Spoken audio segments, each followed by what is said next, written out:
Paramashivoham.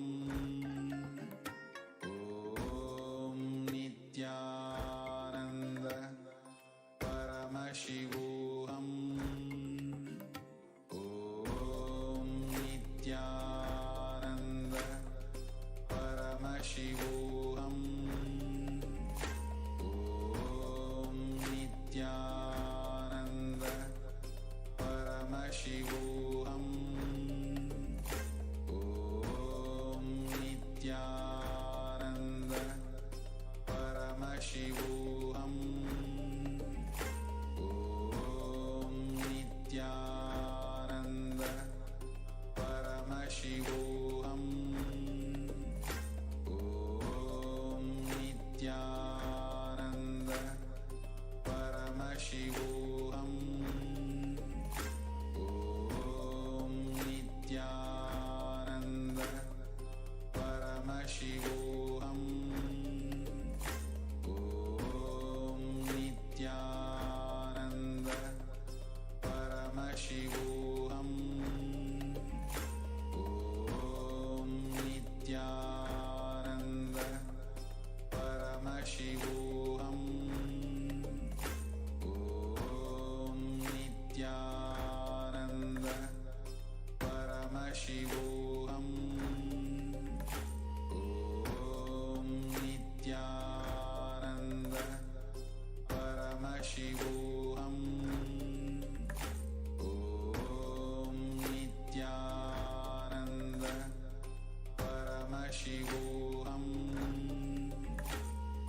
Om Nithyananda Paramashivoham.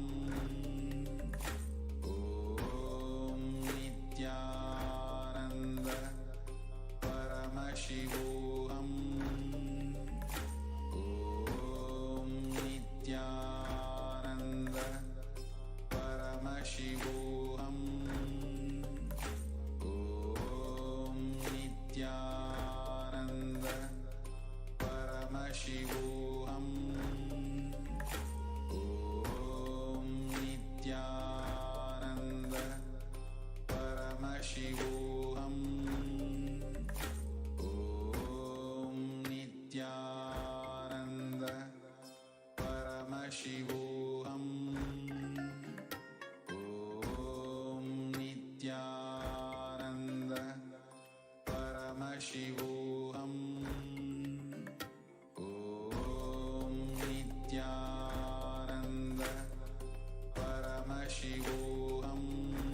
Paramashivoham.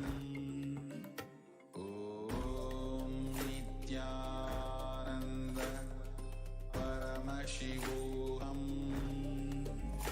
Om Nithyananda Paramashivoham. Om Nithyananda Paramashivoham. Om Nithyananda Paramashivoham. Om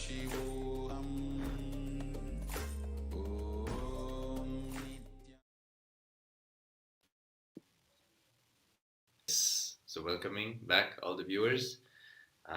We will now be jumping into the Venkateshwara Bhava Samadhi Darshan, manifesting the conscious wealth with the grace and blessings of Bhagwan Venkateshwara through the Supreme Pontiff of Hinduism, Jagadguru Mahasanidanam, His Divine Holiness, Bhagwan Nithyananda Paramashivam.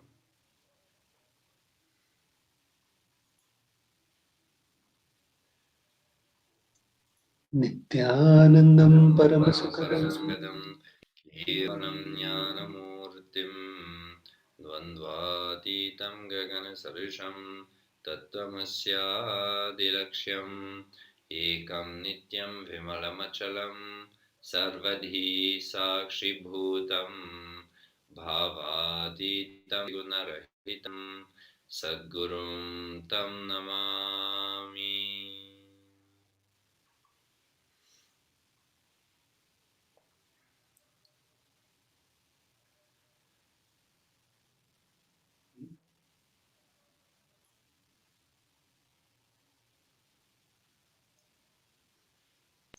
Nithyanandeshwar Paramshiv Samarambham Nithyanandeshwari Parashakti Madhyamam Asmadacharya Paryantam Vande Guru Paramparam.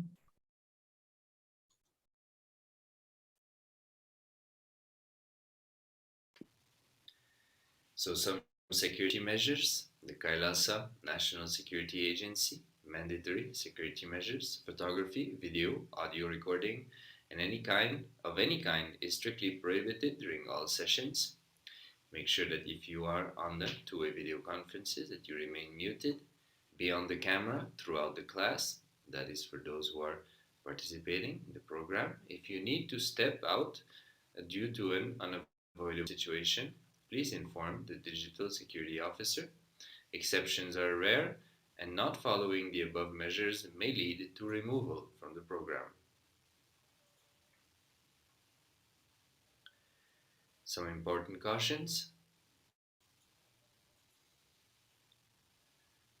The Venkateshwara Bhava Samadhi Darshan, manifesting conscious wealth with the grace and blessings of Bhagwan Venkateshwara.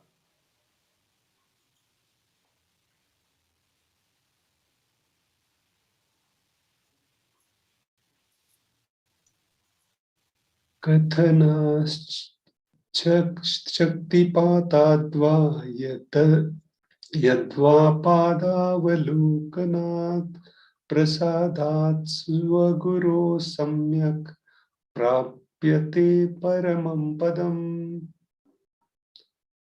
By the enlightening teachings of the Guru, Kathana, by the Shaktipata, the graceful transmission of spiritual powers from the Guru, by looking at the sacred feet of Guru, or by the complete loving favor of the Guru, Prasad, the ultimate goal and space of Parampadam is attained. What you will learn today? What is wealth and abundance? Who is Bhagwan Venkateshwara? Principles of Bhagwan Venkateshwara. How to go beyond poverty in wealth consciousness. Powerful cognitions about wealth and abundance. Diksha and Darshan of Bhagwan Venkateshwara, manifesting through the Supreme Pontiff of Hinduism, Jagadguru Mahasanidanam, His Divine Holiness, Nithyananda Paramashivam. So we are so blessed at the beginning of 2022 with the Bhava Samadhi Darshan and Bhagwan teaching us about and blessing us with wealth and abundance and shifting our powerful cognitions through the darshanam. So such an auspicious event happening today. So next slide. We'll play a short clip from here about Venkateshwar Bhava Samadhi Darshan.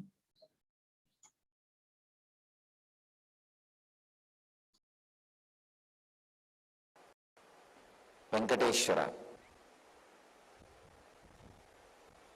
Venkateshwara is one of the most powerful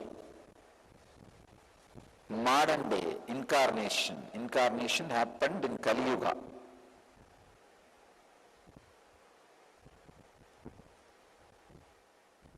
Vishnu came down to Seshadri and Bhudevi took birth as Bhatmavati, and they got married and stayed in the planet Earth with the body at least for 200 years and created a beautiful kingdom, blessing the devotees with wealth, health, all the auspicious things. Finally, decided to stand in Tirumala, making himself available to all the devotees still. Please understand the Tirumala Murti, Venkateshwara's Murti is his very body. It just became stone, that's all. That's why it is life size. The very body, how he is standing, he just became Archavatara. Archavatara means the incarnation to receive all the worship and devotion of the people. So the Srinivasa became Archavatara, standing in Tirumala and gracing the whole world, whole universe, showering wealth, health, and all the spiritual benefits.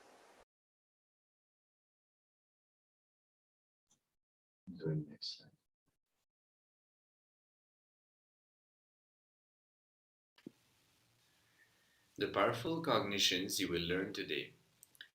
First is about the 6 signs of Bhava Samadhi Darshan. Second powerful cognition is about who is Bhagavan Venkateshwara. Third powerful cognition is about wealth and abundance. Fourth one, what is blocking your wealth manifestation? And fifth, how to manifest wealth and abundance.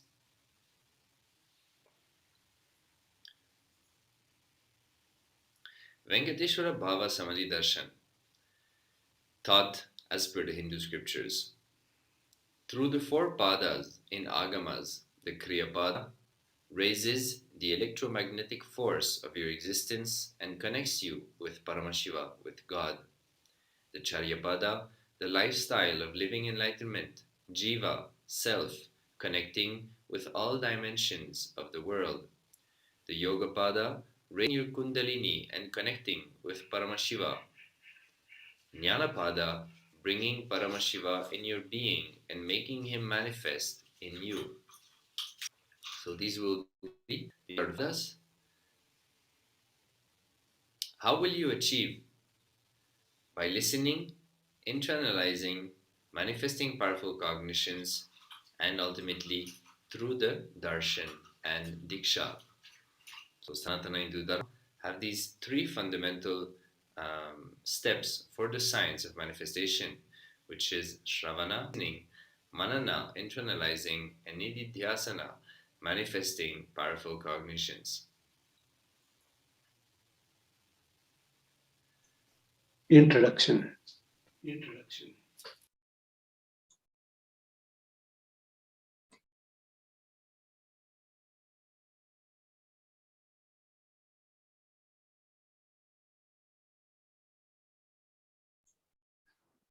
What is Samadhi? Bhava Samadhi Darshan. Samadhi means one with the source. Bhava means attitude, aspect. Bhava Samadhi means being one with the source through this aspect.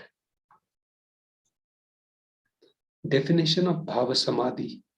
The aspect of Bhava you choose through that Bhava, being one with the source Samadhi, is Bhava Samadhi.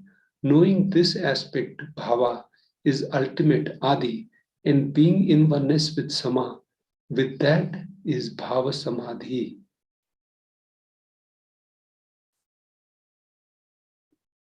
Science of Bhava Samadhi Darshan.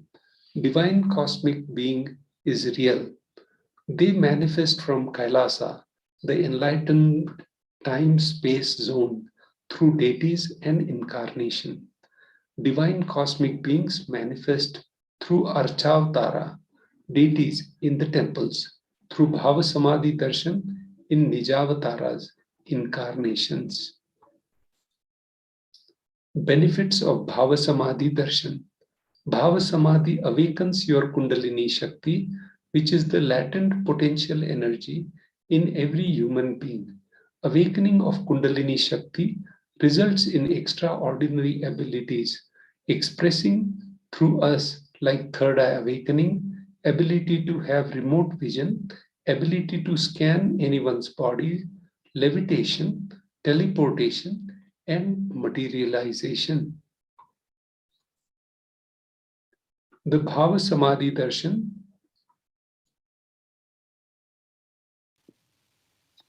Bhava Samadhi Darshan awakens your Kundalini Shakti and your whole brain becomes alive. This influx of superconscious energy visibly slows down the aging process and improves the immunity to diseases. With increasing levels of coherence, the whole brain becomes alive, turning into a superconductor of conscious energies that heal, empower, and transform our lives. So Bhava Samadhi Darshan awakens the non-mechanical parts of your brains and helps you to start manifesting the various possibilities and powers. The benefits of the Bhava Samadhi Darshan. Having darshan or even a glimpse brings a lasting transformation in us, cleansing lifetimes of karmas and raising you to the next level of superconscious breakthrough. It is like hitting the reset button on being. The science of Bhava Samadhi Darshan. During Bhava Samadhi Darshan, our neurons mirror that of the avatar. Mirror neurons activate and process all the observed movements and information of the avatar just by seeing. This is our entire body silently and without movement recreates what is happening distances far away, experiencing the superconscious energy radiated by the avatar. So the science of mirroring neurons is known to the modern science, and these neurons are basically responsible to reproduce what we witness within ourselves. By witnessing the Bhava Samadhi Darshan, the space which Swamiji, which the Supreme Pontiff of Hinduism radiates, becomes mirrored inside of us, and therefore we start to experience the same.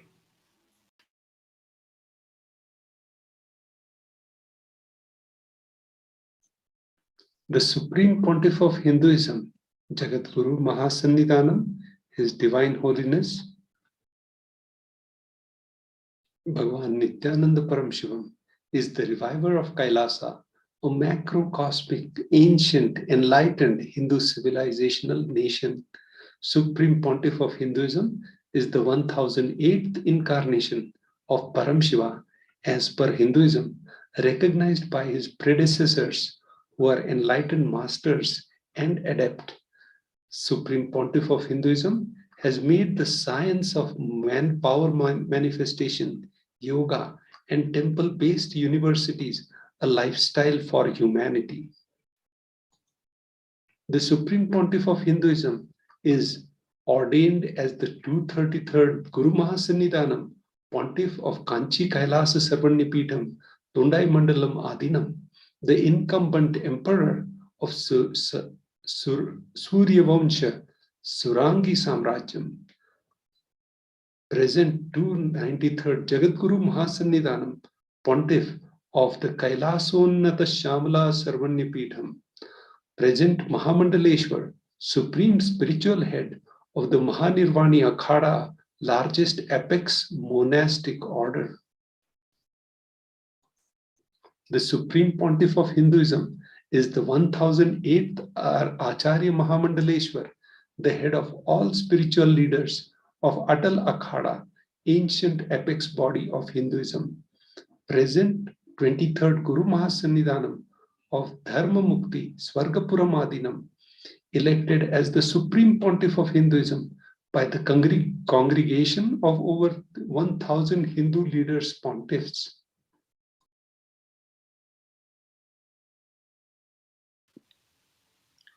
The Supreme Pontiff of Hinduism is revered as a teacher of Hinduism, most prolific, most viewed, read, and watched. He authored 300 books, more than 300 books, and 10,000 articles in 3 languages, English, Tamil, and Sanskrit, translated into 50 languages, with over 1,000 titles spread out all over the world. Over 20 million copies of books and articles sold, read, and downloaded. Over 10,000 hours of discourses. He enriched and enriched over 1 billion lives digitally.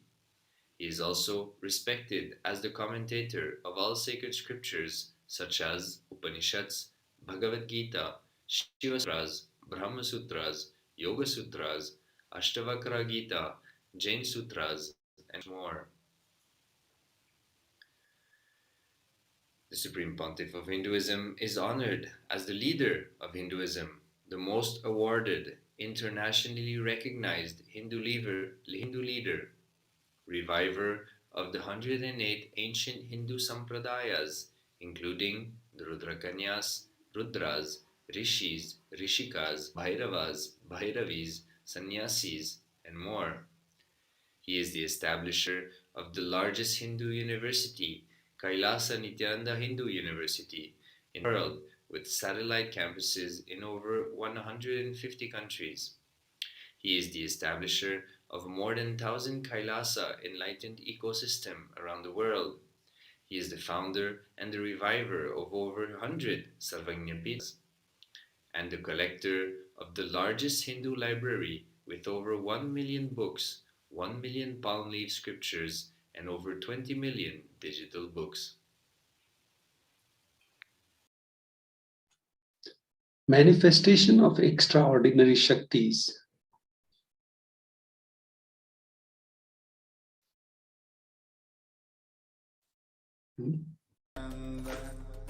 Paramashivoham.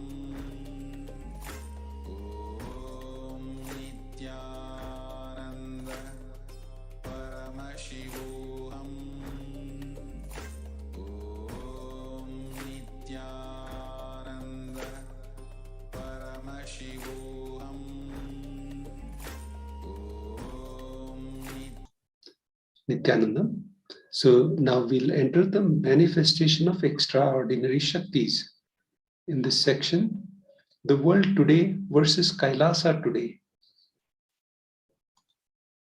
The world today, 18 years of growth wiped out in 2 months.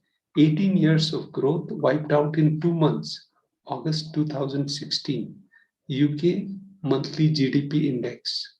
The ONS figures imply that the level of total economic activity in April 2020 was back down to where it was in 2002, implying that an astonishing 18 years of growth seemed to disappear this year. Wow. So this is the source, independent.co.uk news from business, and this is showing the chart of 2000 years on the right side, the Kailasa, the spiritual solution, 2000 years of economic history in one chart, all major powers compared to GDP from year 1 AD.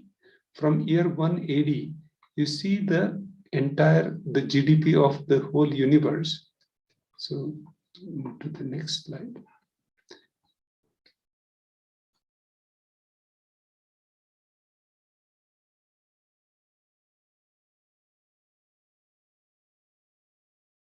On the right side, you'll see the spiritual solution the Kailasa offers and 2000 years of economic growth in one chart. And in this chart, the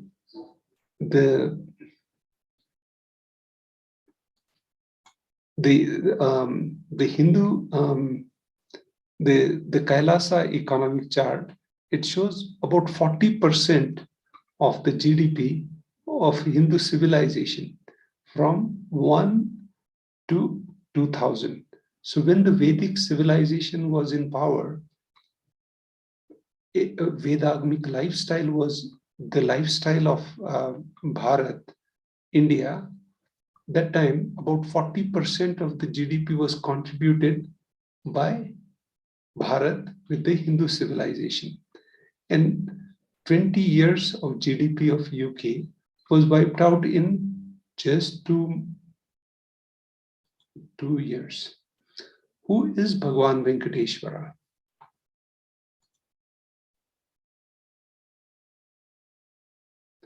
Do not take risk, important caution here.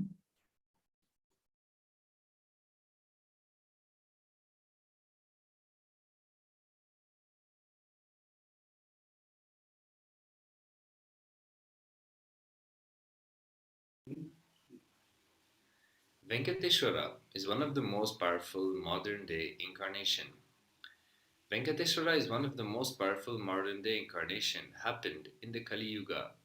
Mahavishnu came down as Sheshadri and Devi took birth as Padmavati, and they got married and stayed in the planet Earth with the body for at least 200 years and created a beautiful kingdom, blessing the devotees with wealth, health, and all auspicious things. Venkateshwara's murti is his very body. He decided to stand in Tirumala, making himself available to all devotees. Venkateshwara just became deity. The very body, how he is standing, he just became an Archavatara. Archavatara means the incarnation in the form of the deity to receive all the worship and devotion from devotees.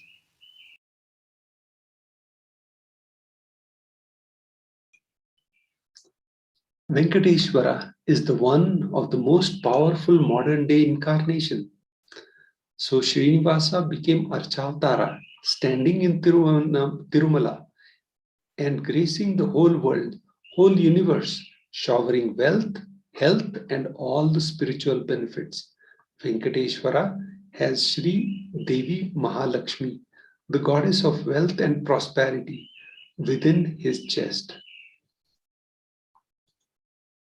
There is one jewel which Bhagwan Venkateshwara is wearing, which we are still not able to put any value for it. On Venkateshwara's right chest, he is having the world's costliest jewel. He wears it on the Vaikuntha Ekadashi day on Sri Vatsam. That jewelry is called Vaidurya diamond, if it is at least 1,000-year-old, older than the diamond. That jewel is supposed to have come out of the churning of the Milky Ocean, and there is only one piece available in the planet Earth, the one he is wearing. Power of the energy field of Tirupati. Ramanuja was the great enlightened master, was staying many days in Tirupati Tirumala with his disciples. One day, Ramanuja was getting ready for the pilgrimage packs his bag, some food, walks all the way, full day, along with his disciples. Evening, they reached the downhill and they opened their food for eating. They found a lot of ants in the food. The disciples have started cleaning all the ants. Ramanuja just stopped. No, don't do. He just packed the whole food safely, not leaving one ant. Walked back up all the way up the hill without having any food, especially in the night. All the disciples were wondering, what is happening? After going to the top of the hill again, Ramanuja opened the food and said, now leave the ants here, because we don't know how many janmas lifetime they meditated and did the punya to take birth in the presence of Tirumala, the energy field of Venkateshwara. We have no right to take them out of the energy field and leave them somewhere else. Even when masters become deities, Siddhas comes to live around in their presence. When the deity becomes masters, naturally higher level of beings come to live around them. So this is I've gone to Tirumala Tirupati Devasthanam several times, and it's a huge hill. For going on top to bottom, it's a very big task, and blessed to be in that ecosystem. So Shastra Pramana, Hindu scriptural reference, Narayana Shakti Suktam.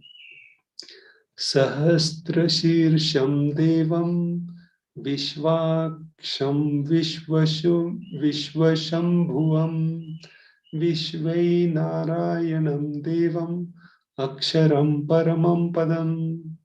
So Sahasrashirsham Devam. The universe is an eternal being, Narayana, the imperishable, the supreme, the goal, multi-headed and multi-eyed. So Sahasrashirsham and Vish, multi-eyed. The resplendent, the source of delight for the whole universe.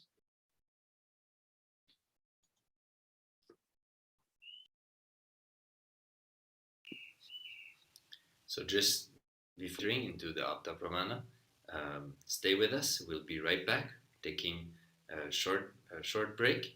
So contemplate on these various truths which were just shared for a few moments. We'll be right back after this short break. Paramashivoham. Om Nithyananda Paramashivoham. Om Nithyananda Paramashivoham.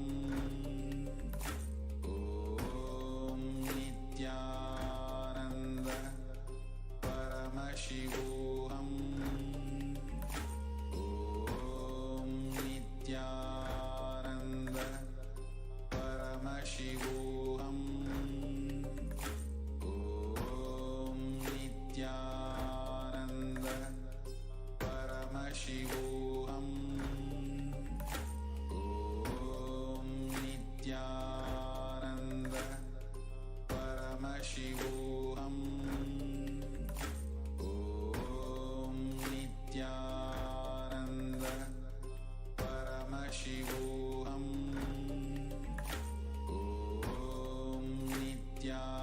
Om Nithyananda Paramashivoham. Om Nithyananda Paramashivoham. Om Nithyananda Paramashivoham. Om Nithyananda Paramashivoham. Om Nithyananda Paramashivoham. Om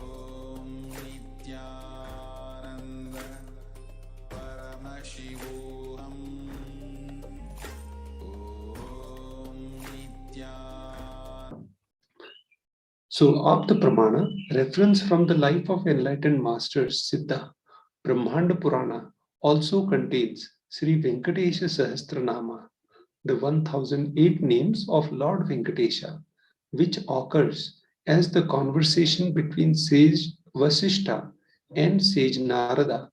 Also, Venkatesha Ashtottara Sahasra Stotram, 108 names of Sri Venkatesha. क्रुद्धेन्दु नारसिंहो भो त्रेतायां रघुनन्दना द्वापारे वासुदेवश्च कालौ वेङ्कटनायका.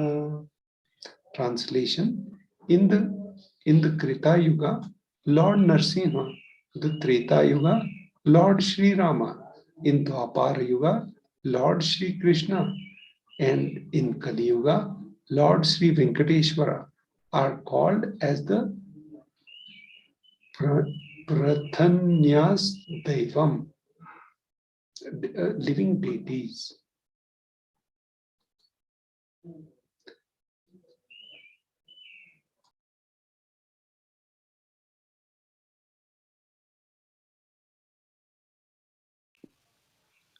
Atma Pramana, the experience of the Supreme Pontiff of Hinduism. Venkateshwara is the muscle memory of the Supreme Pontiff of Hinduism, His Divine Holiness. I have a very strong connection with Venkateshwara. My mother came to know that she was carrying me when she was on a pilgrimage to Venkateshwara temple in Tirupati. She did the Anga Pradakshana, the circumambulating the temple by rolling on the floor around it, and after that she vomited. Usually people vomit after Anga Pradakshana. They gave her the prasadam, consecrated food, the laddu, the Venkateshwara Tirupati laddu, fried Indian sweet, and after that also again she started vomiting. Then the elders saw the pulse and confirmed that she was carrying. The first sweet I got is from Venkateshwara. I have a strong connection with Venkateshwara. So that is an extract of what the Supreme Pontiff of Hinduism shared about his birth. Benefits of worshipping Bhagwan Venkateshwara. Vishnu Sahasranama. Falashruti. Falashruti means which explains all the benefits of reading the Vishnu Sahasranama. So the Falashruti, verse 6 says, Yasha prapnoti vipulam yati pradhanyam evacha achalam shriyam apnoti shriyam praproptya anuttamam. So he becomes endowed with great reputation and becomes the foremost amongst his kith and kin.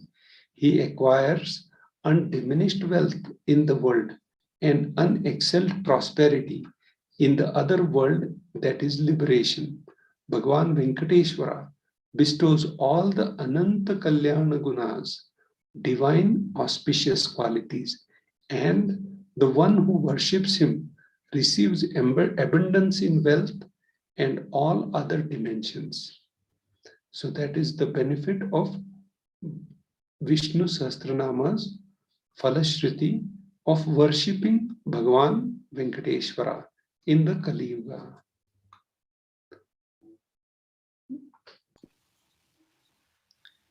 Bhagwan Venkateshwara in the physical form. In today's darshan, Bhagwan Venkateshwara would be manifesting through the Nijavatara, the 1008th living incarnation of Paramashiva, the Supreme Pontiff of Hinduism, Jagadguru Mahasannidhanam, His Divine Holiness Bhagwan Nithyananda Paramashivam. Receive the blessings and initiation to awaken the wealth consciousness in you.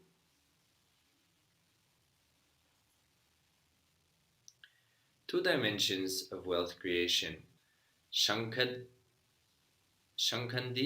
and Padmandi. We have two dimensions of wealth creation in the Vedic tradition, Sankhani and Padmanidhi. Sankhaniddhi means conquered wealth. conquered from the natural sources. Padmanidhi means wealth, like a lotus, created. Padmanidhi is made to flower from natural resources. In the Vedic tradition, there are two major gods representing wealth, Kubera and Lakshmi. Kubera holds wealth, and sits on wealth. For example, treasury, stock market. Kubera enjoys the subtle power that holding wealth can bring. Lakshmi, on the other hand, represents wealth that is flowing, circulating, current. Lakshmi uses wealth to enrich herself and the world. Lakshmi creates wealth effortlessly, uses it freely, distributes it unconditionally.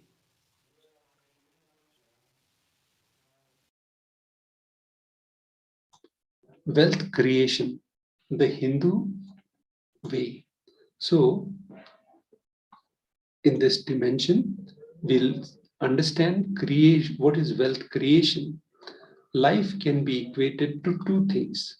One, ability to create, ability to achieve what you want in the inner or outer world. Two, just getting stuck in both the world. These are the only two equations.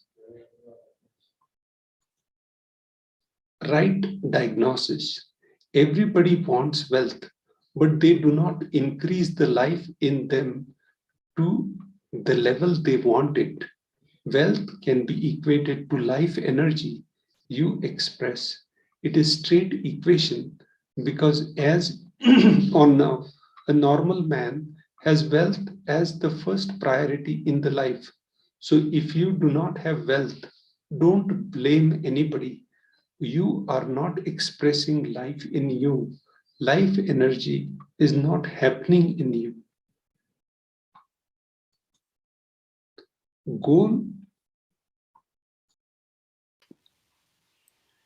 Goal of creating wealth.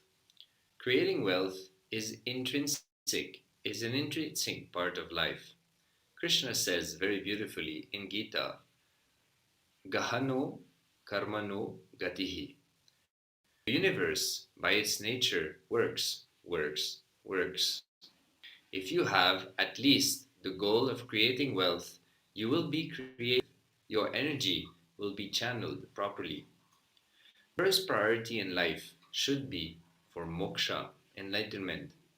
Till that happens, the second priority can be creating wealth.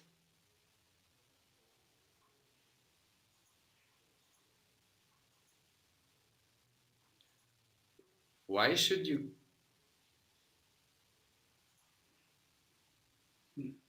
you create wealth? Creating wealth makes you non-violent because your whole energy becomes creative. Creating wealth brings tremendous interest in life and non-violence. What is wealth? Wealth is not just an object or a thing that can be achieved. Wealth is an extension of you. Anything that adds to you is wealth. The quality of health you enjoy, the state of your relationships, the fulfillment you experience in your career, your mental state, your sense of inner fulfillment. All these are measures of the success with which you have created wealth.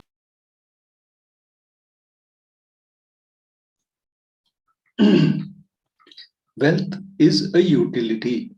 Wealth is not even just a money or currency. Money is one wealth. Currency is one wealth. The assets are one wealth. Being alive and active is one wealth. All the four put together is wealth. Money, currency, assets, and being active. Wealth is neither bad nor good. It is a utility. Wealth consciousness. Wealth consciousness means making a clear decision to break out of the myths and mental patterns that impoverish us and draw us again and again into the poverty cycle. You manifest what you believe. You don't manifest your desire. You manifest your cognitions, what you cognize and perceive as reality. The gap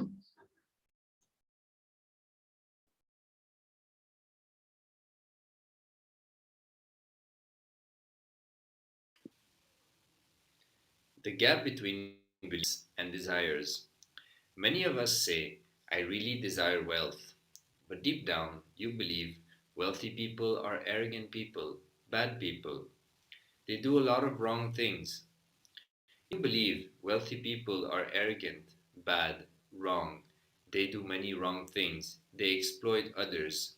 If you have that belief, how are you going to manifest wealth in your life? Perception. Your perception is the material out of which your reality is made. If you desire wealth, but you believe, perceive, cognize wealthy people are bad, or wealth is too much responsibility, naturally you will not manifest wealth in your life. The gap between your desire and your perception is called mental patterns. Let us now look at all the beliefs you carry about wealth.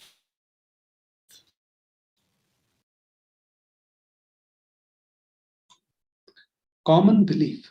Wealthy people are arrogant, bad people. You carry deep resistance of wealth, leading deep resistance of wealth, leading to you will not accumulate wealth. Even if you accumulate, you will carry guilt of wealth. Truth is, arrogance does not come by wealth. Arrogant people will be arrogant whether they have wealth or not. Arrogant means behaving as if you are more important than or know more than other people. But we wrongly associate wealth to arrogance, create a pattern, and start hating wealth as well, the same way we hate arrogance. Common belief number 2, poverty is good. Deep inside us, we label poverty as good quality. We feel reverence and respect for poverty. How are we going to generate wealth then?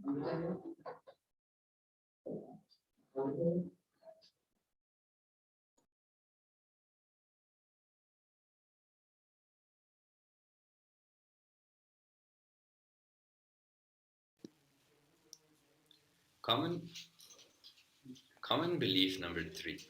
Handling wealth is more responsibility. You may feel uncomfortable. Whatever I want, I will not get it. Maybe you came to this conclusion by looking at some wealthy people you did not have any time, who did not have for themselves.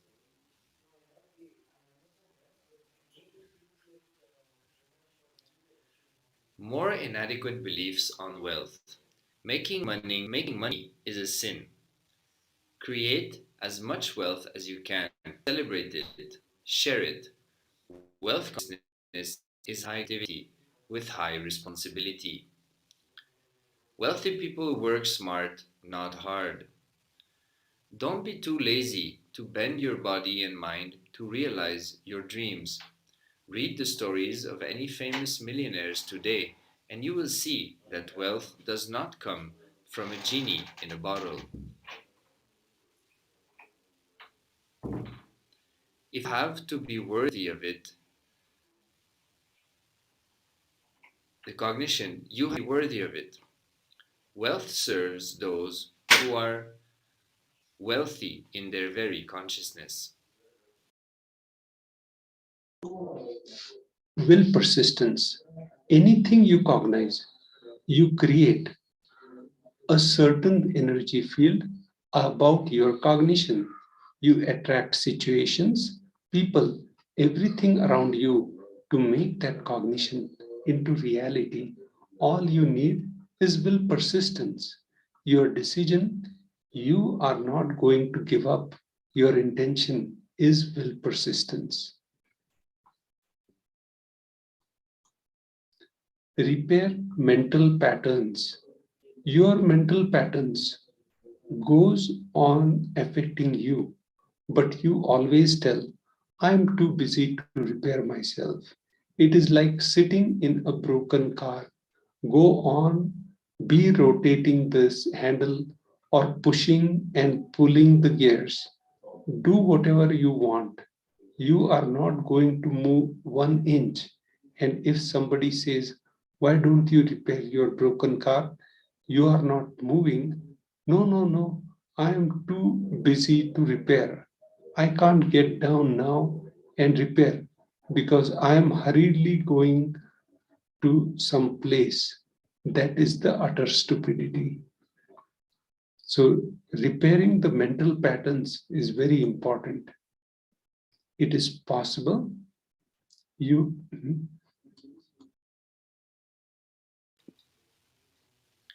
It is possible.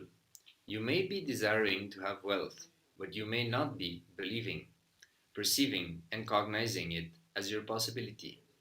The first and foremost important step we need to do is create an energy field of attracting wealth.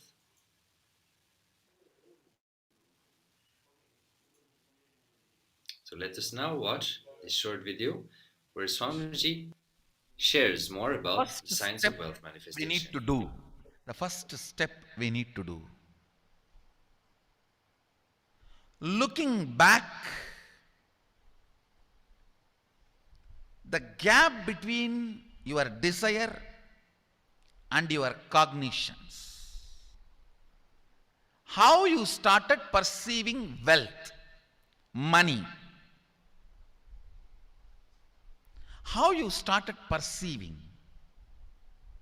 I can tell you a small story. First time, how I was introduced to money and started interacting with money. I still remember my 3rd birthday. My father has given me a Ganesha who actually ate food. If you have read my biography, you would have read the incident. If you are interested, you can go to YouTube where I have narrated the whole story.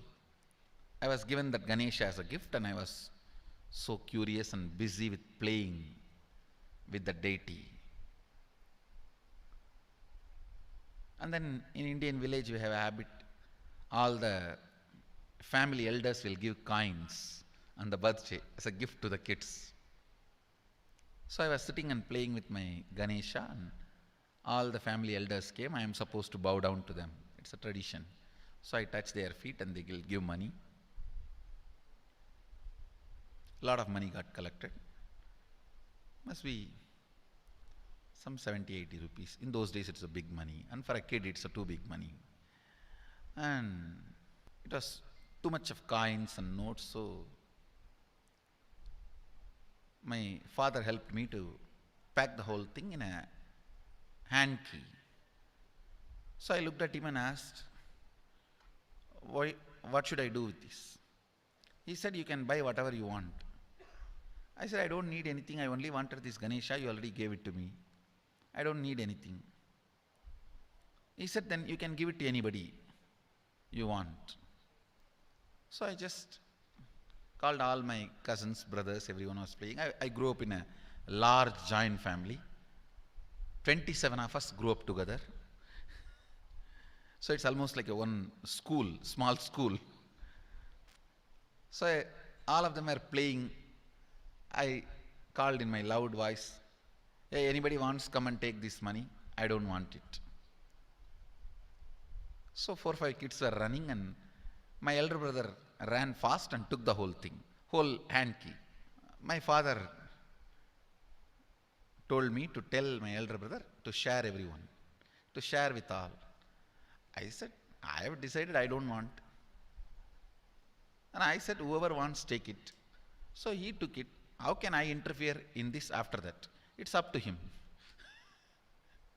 I will not even interfere. giving any further instruction to how they should share or who should share and all that. I said I don't want. That's my first relationship with money. I still see very clearly that's the same relationship.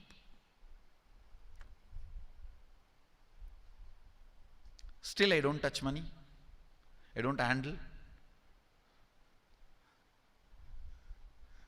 Never felt the need. Anyhow, I am not saying this should be your pattern or this should be your. I am just giving you an example how I started relating with. So now dig out how you started relating with money. That was actually my completion with money. I touched first time money only to give dana. Still I am doing the same thing. Still I touch money only to give dana. How you cognized money, wealth, what all your perceptions and beliefs and cognitions about money. Let's dig out. Let's get them out first. The moment you remember money, does it bring tremendous pain, suffering, impossibility, all that in you? What is the emotion or energy it invokes in you?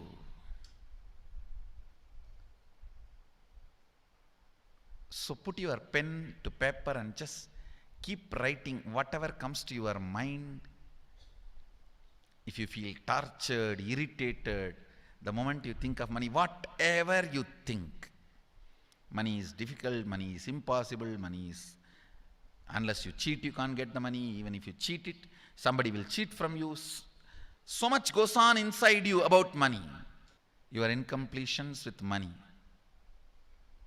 Just spend few minutes and let's dig out all the incompletions, mental patterns we have, perceptions, beliefs and cognitions we have about money. Listen, the first step we need to do now, cleaning up, completing these mental thought patterns, the incompletion patterns related to wealth, and stopping them from recurring. Please understand. Biggest problem is when you do not recognize something as a pattern, it continues to exist in you and recur. Please understand. Recurring, for example, today you remember, yes, I have a lot of incompletions and patterns. Incompletion means, let me define.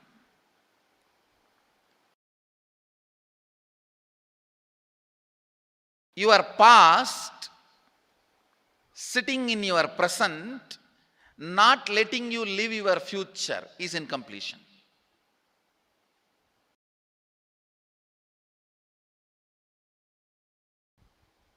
It has no logic.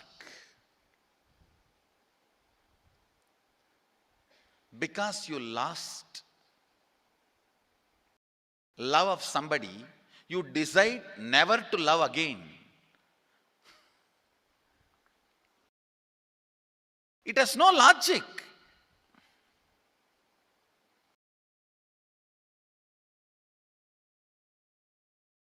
Tons of negative decisions, cognitions you make about life is incompletion. I'll give you one small example. 8-year-old kid is in the classroom. Teacher asks, who is the first Prime Minister of India? The kid jumps on the bench and shouts, Mahatma Gandhi. Naturally, the whole class laughs. Because Mahatma Gandhi is not, neither is Mahatma nor he is first Prime Minister. Okay, that you leave it. When the whole class laughs, she decides never to come in the front, jump up and be active. Even after 50 years, if she becomes a CEO of a company, in the team meeting, she will be telling her ideas to somebody else and somebody else will be presenting. Even if she is the head of the meeting, she will continue to suffer the decision she made at the age of 8. How many of you see this is happening even in your life in some form? That is what I call incompletion.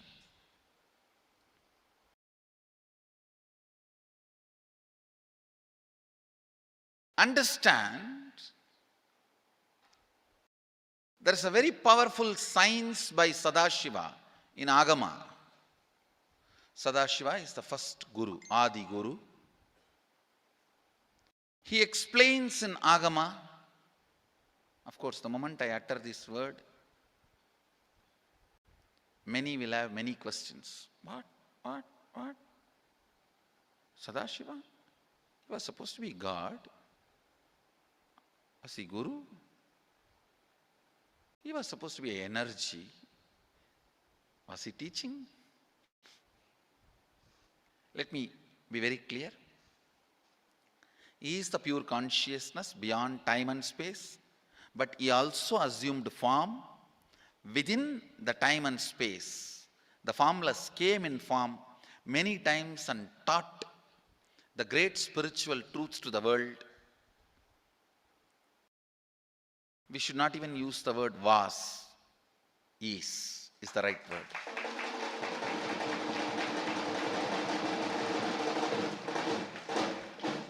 He gives a beautiful science of completing with this incompletion patterns, known, unknown. Understand, if you know the reason for certain pattern, it is called known pattern. If you don't know, it is unknown pattern. Sometimes you will have a heaviness, suffocation, but you don't even know why. That is unknown pattern. Sometimes you know why you are going through what you are going through. That is known pattern. Known or unknown, you can complete. You can be out of it. It is possible. It is possible. I'll explain this science of completion. Understand, this one technique can help you whether you want to get rid of your headache or your whole ignorance and get into enlightenment. Whether you want as simple as healing your headache or as complicated as enlightenment. Anything, this one technique can give you. This one technique, it is a complete end-to-end, alpha to omega.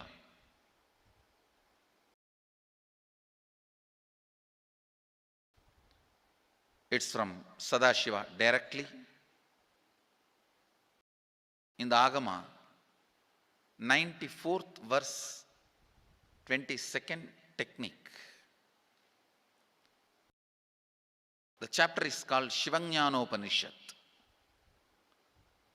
and also called as Vijnana Bhairava.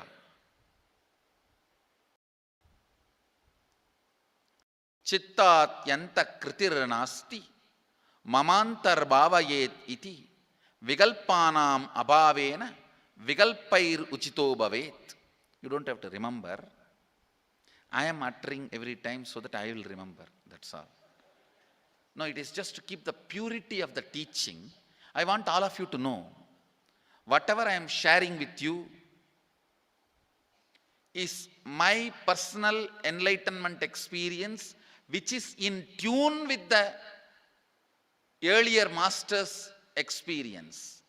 my my Atma Pramana in tune with the Apta Pramana, means the earlier masters, the Shastra Pramana. Only that can become your Sakshi Pramana. Never learn from a person who does not have Atma Pramana, enlightenment. He will be only Pandit, repeating. Same way, never learn from a person who claims yes, enlightenment, but does not keep his experience in tune with the Shastra Pramana and shares with you. It's always dangerous. Maybe it must have been good for him, but we don't know whether it is good for all of you. The Atma Pramana should always be acid washed with Apta Pramana, Shastra Pramana. Only that can become Sakshi Pramana, experiential reality for you. Never learn from anybody who has only knowledge, not experience. Same way, never learn from somebody who claims having only experience and does not connect, purify, make it in tune with the Shastra and presents it to you. There is always a danger. If you don't bother about the Shastra Pramana, you may be having kakka biryani. Be careful. Listen. To keep the purity of the teachings, I keep the original Sanskrit verses. I'll give you the translation now. Consciously feel within the mind stuff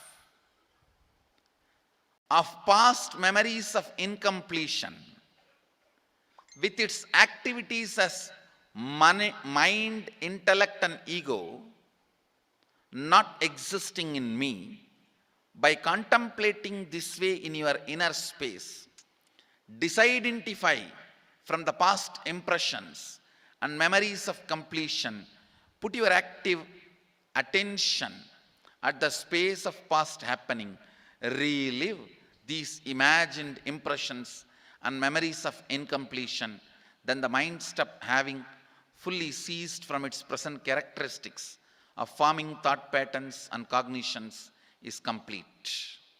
Thus you become complete and achieve the original space of complete completion. Listen.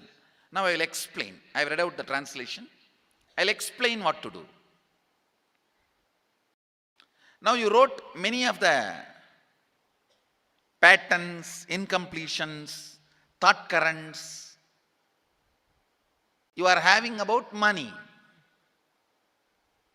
ideas, cognitions you developed about money from the young age. Do only one thing. Just go back to that same age when the incidents happened in you, the cognition started building in you, the beliefs started building in you, the idea started building in you, the perception started building in you. Relive the same situation. I am not asking you just remember. Remembering means, for example, something happened at the age of 7 which is still hurting you about money. You asked 1 rupee from your uncle and he did not give, but he gave it to his son. It's still sitting and hurting. If now you are 47, this happened 7. You being 47-year-old person and remembering what happened at the age of 7 is remembering. Forget you are 47. Forget who you are now. You may be having millions. Just become that 7-year-old who asked and did not receive. For you that 1 rupee must have been almost life.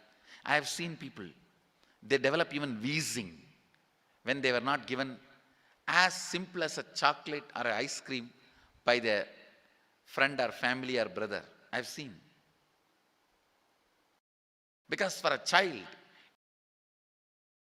go back, forget who you are now. Become that person. When that incident happened, relive. Just see what has happened at that time. You will see many of the unknown, suppressed emotions will break.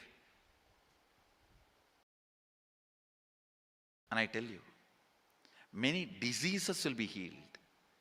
I have seen people walking out of tumors, cancers, asthma, wheezing, just by completion. Because many of your diseases have their roots in some of the incompletions of the past.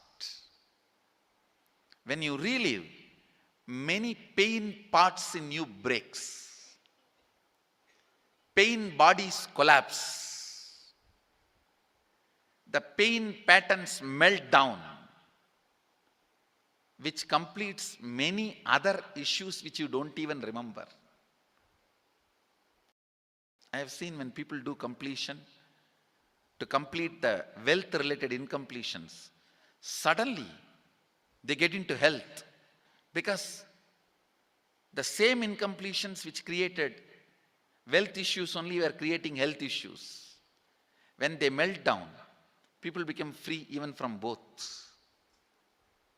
Listen carefully. I'll repeat once more.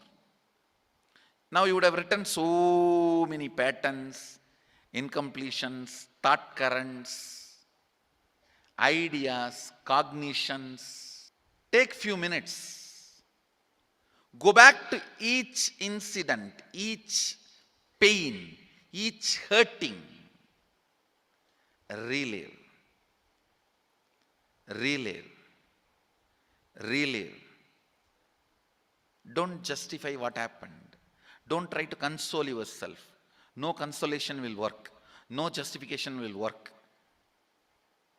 Neither help others nor try to help yourself. Just relive. I've seen when somebody has tears, others try to console. No, relax. You are not more compassionate than me. Let me do that job. You don't interfere in my job. Let you just go through. Even you don't try to console yourself. That is not going to work. If something has to break inside, let it break. It's okay.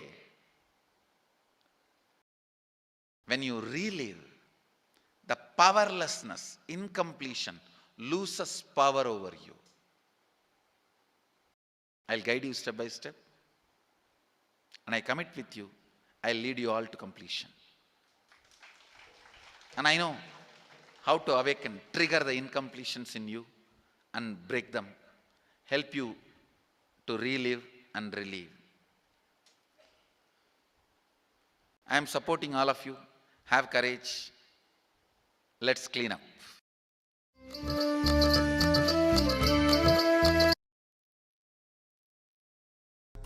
Paramashivoham. Om Nithyananda Paramashivoham. Om Nithyananda Paramashivoham. Om Nithyananda Paramashivoham. Om Nithyananda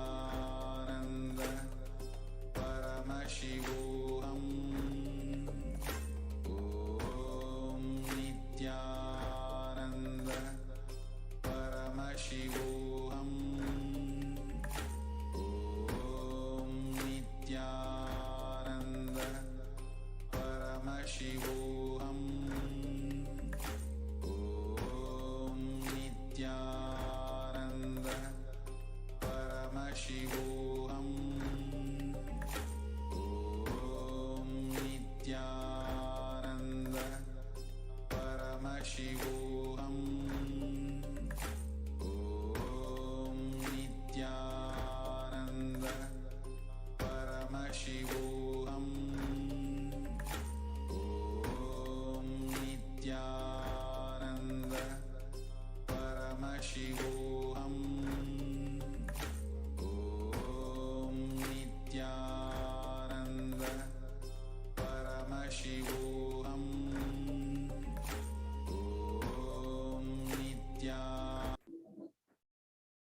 Nityanam, everybody, welcome back. We just listened to a powerful satsang from the Supreme Pontiff of Hinduism on how to manifest wealth and how to bring completion to our wealth patterns. The first and the foremost step is to clean up the incompletions and the patterns that each of us are carrying about wealth and to create a right space, powerful magnetic energy center in us. To attract wealth and situations and people that support to create wealth, like a magnetic energy center for manifesting the wealth the way we want. So, for a few moments now, dig out all the incompletions that you've got about money. Keep writing whatever comes to your mind. The moment you remember money, does it bring tremendous pain, suffering, impossibility? All that in you, what is the emotion or energy that it invokes? The moment you think of money, whatever you feel and think, money is difficult, money is impossible. Unless you cheat, you can't get money. Even if you cheat somebody, they will cheat it from you. So much goes on inside you based on money, your incompletions with money. So just take a few moments and dig out all the pain patterns that you're having, all the cognitions that you're having about money. Please take a few moments and do it.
Paramashivoham. Om Nithyananda Paramashivoham. Om Nithyananda Paramashivoham. Om Nithyananda Paramashivoham. Om Nithyananda Paramashivoham. Om Nithyananda Paramashivoham. Om Nithyananda Paramashivoham. Om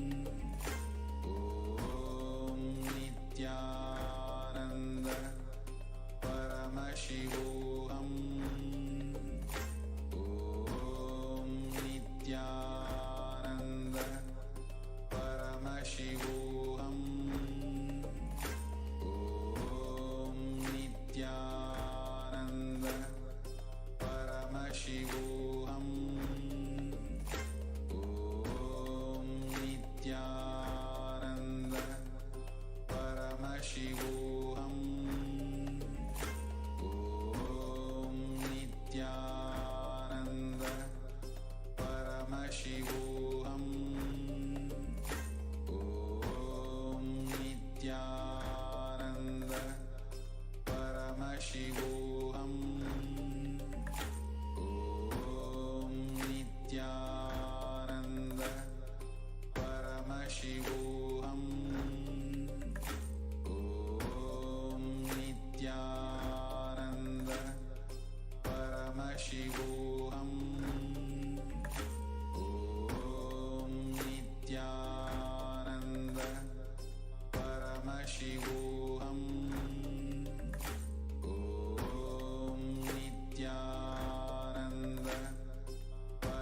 Parashakti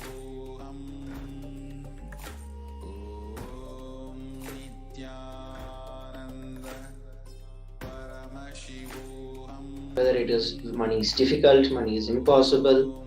So much goes on inside us. Whatever we have written, our perception and beliefs, each belief, we need to understand that each belief or cognition starts from a particular incident.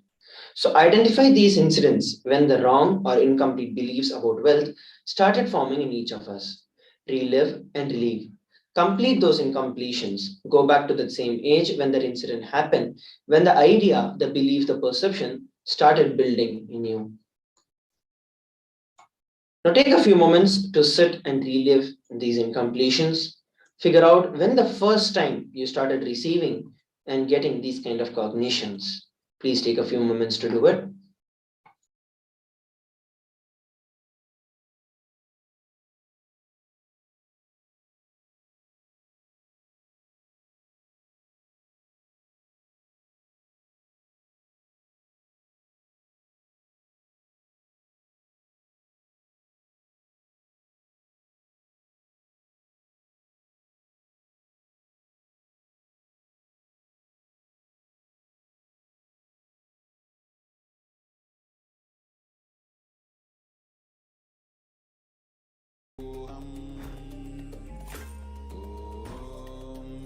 Nithyananda Paramashivoham.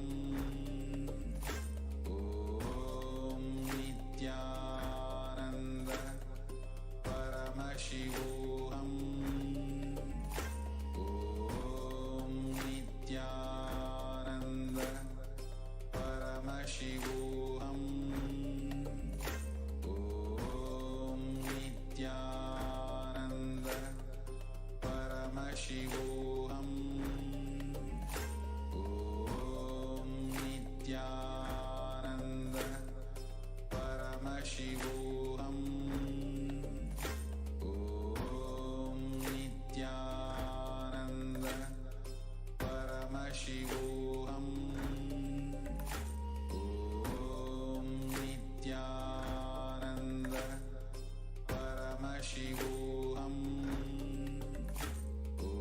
Om Nithyananda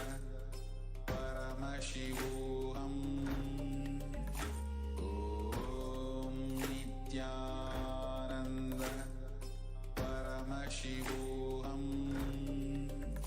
Om Nithyananda Paramashivoham. Om Nithyananda Paramashivoham.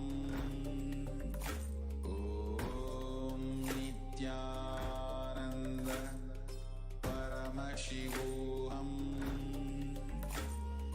Om Nithyananda Paramashivoham.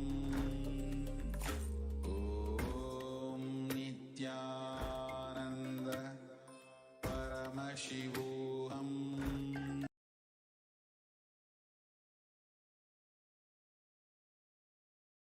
Now that we knew and we understood about the various dimensions of wealth, pen down in detail what is that you want to manifest in wealth. Write clearly what is your intention, what do you exactly want to manifest in the field of wealth.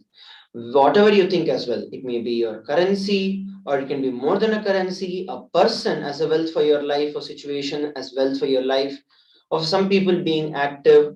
People even feel extraordinary powers as well.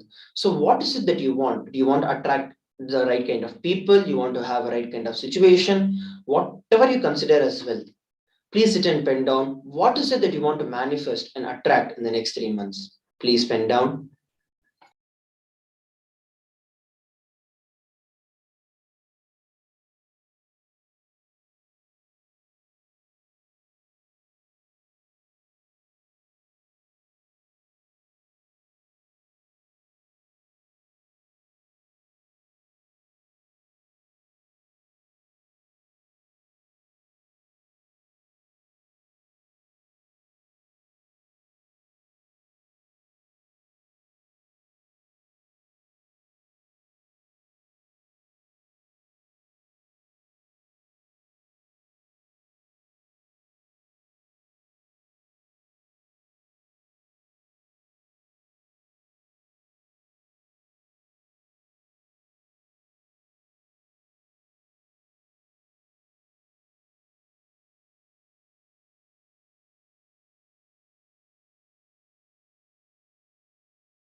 manifest in our life, let us see what is that we need.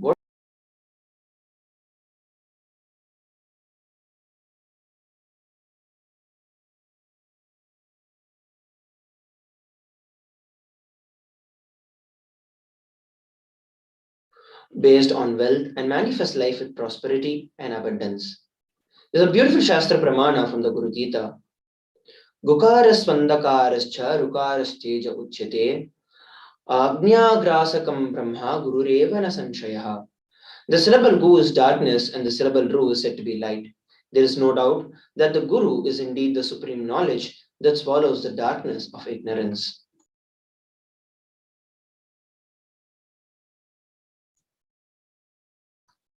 Another beautiful reference from the Guru Gita, the 18th verse. Gurur Murtim Smaret Nityam Gurur Nama Sada Japen Guru Rajñam Prakurvita Guru Ranyana Bhavayet. Always remember the Guru's form, constantly repeat the divine name given by the Guru.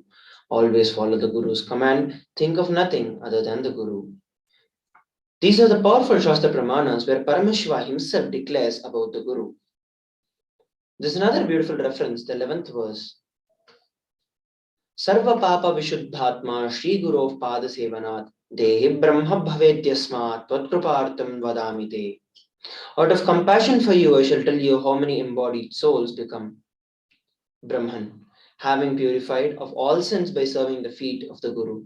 This verse beautifully declares that it is by the service to the Guru that one can receive the liberation. And anything in our life can be fulfilled just by serving the Guru. Who exactly is a Guru? Guru is not just a Vyakti, a person as we all imagine. He is a Tattva, a principle. He is simply a physical representation of the divine. In the Vedic tradition, the spiritual teacher, the Guru, is said to be more important than God itself. And indeed, it is true. God is always and everywhere, but it is Guru who opens the disciples' eyes to the existence of God. Guru is the doorway to one's own experience of the divine. Guru exists as the embodiment, the manifest form of the God, Paramashiva, and God is the unmanifest form of the Guru. God is the state of the Guru, and Guru is the statement of God. Gurus are the manifestations of Paramashiva, and Paramashiva is the unmanifest existence of the Guru.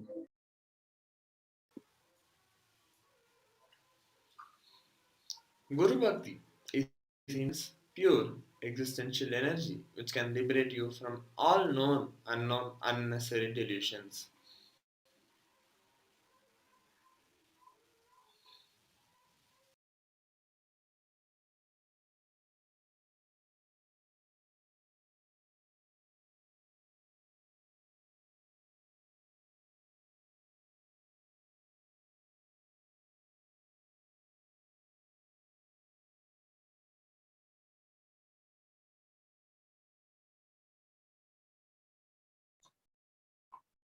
Sorry for the technical glitch. Yes. So now that we have understood about the Guru's grace, done the completion with the wealth, let us see how we want to manifest this wealth and how is it that we can receive the Guru's grace. All of us want to live with wealth and abundance in our lives. We want to live as Bhagavan Venkateshwara. However, we all have a question. Is it possible for me? How long will it take for me to realize it? I've tried it before but have not been successful. Is there an instant way to manifest this experience in truth? Does Hinduism offer a solution that is instant and immediate? The solution for all of you is yes. And these are the offerings for Bhagavan Venkateshwara, where we can directly experience the grace of Bhagavan Venkateshwara.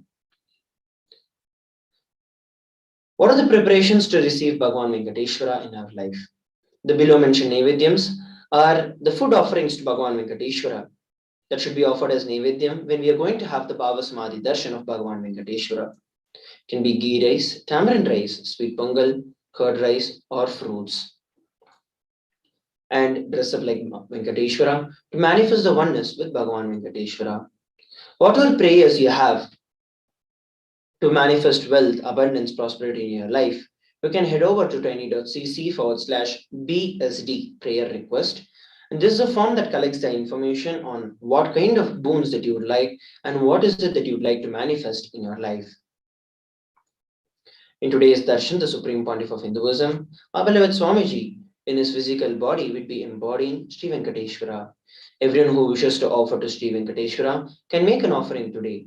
The Supreme Pontiff of Hinduism expressing as the Nija Avatara of Sri Venkateshwara, receiving the blessings to awaken the wealth consciousness in you.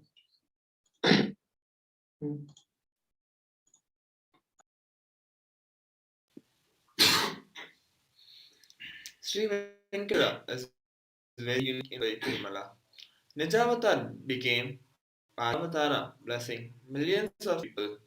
Consciousness formless expresses the being of through Divya Sharira, the light body, and manifests as Nijavatar, physical form, the embodied form, for us to experience the divine. Let us now enter Bhavasamaya Darshan.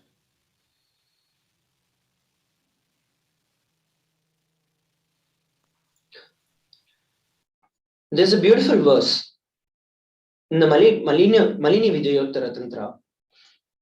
Kathanachakti padatva yadva padavalokanat prasadat swaguros samyak prapyate paramam padam. By the enlightening teachings of the Guru's grace, the Kathana, by the Shakti Pada, the graceful transmission of the spiritual powers from the Guru, by looking at the sacred feet of the Guru, or by complete loving favor of the Guru, the Prasada, the ultimate goal and the space, Paramam Padam, is attained. The Bhava Samadhi Darshan. In this segment, we are going to understand about what exactly is Bhava Samadhi Darshan and how can we receive the Bhava Samadhi Darshan. Bhava is defined as directing and activating the emotional and spiritual energy that is created through meditation on the avatar. The Bhava Samadhi Darshan is not an event in the space and time, rather, the darshan happens at the moment when we are lifted out of the time and space dimension.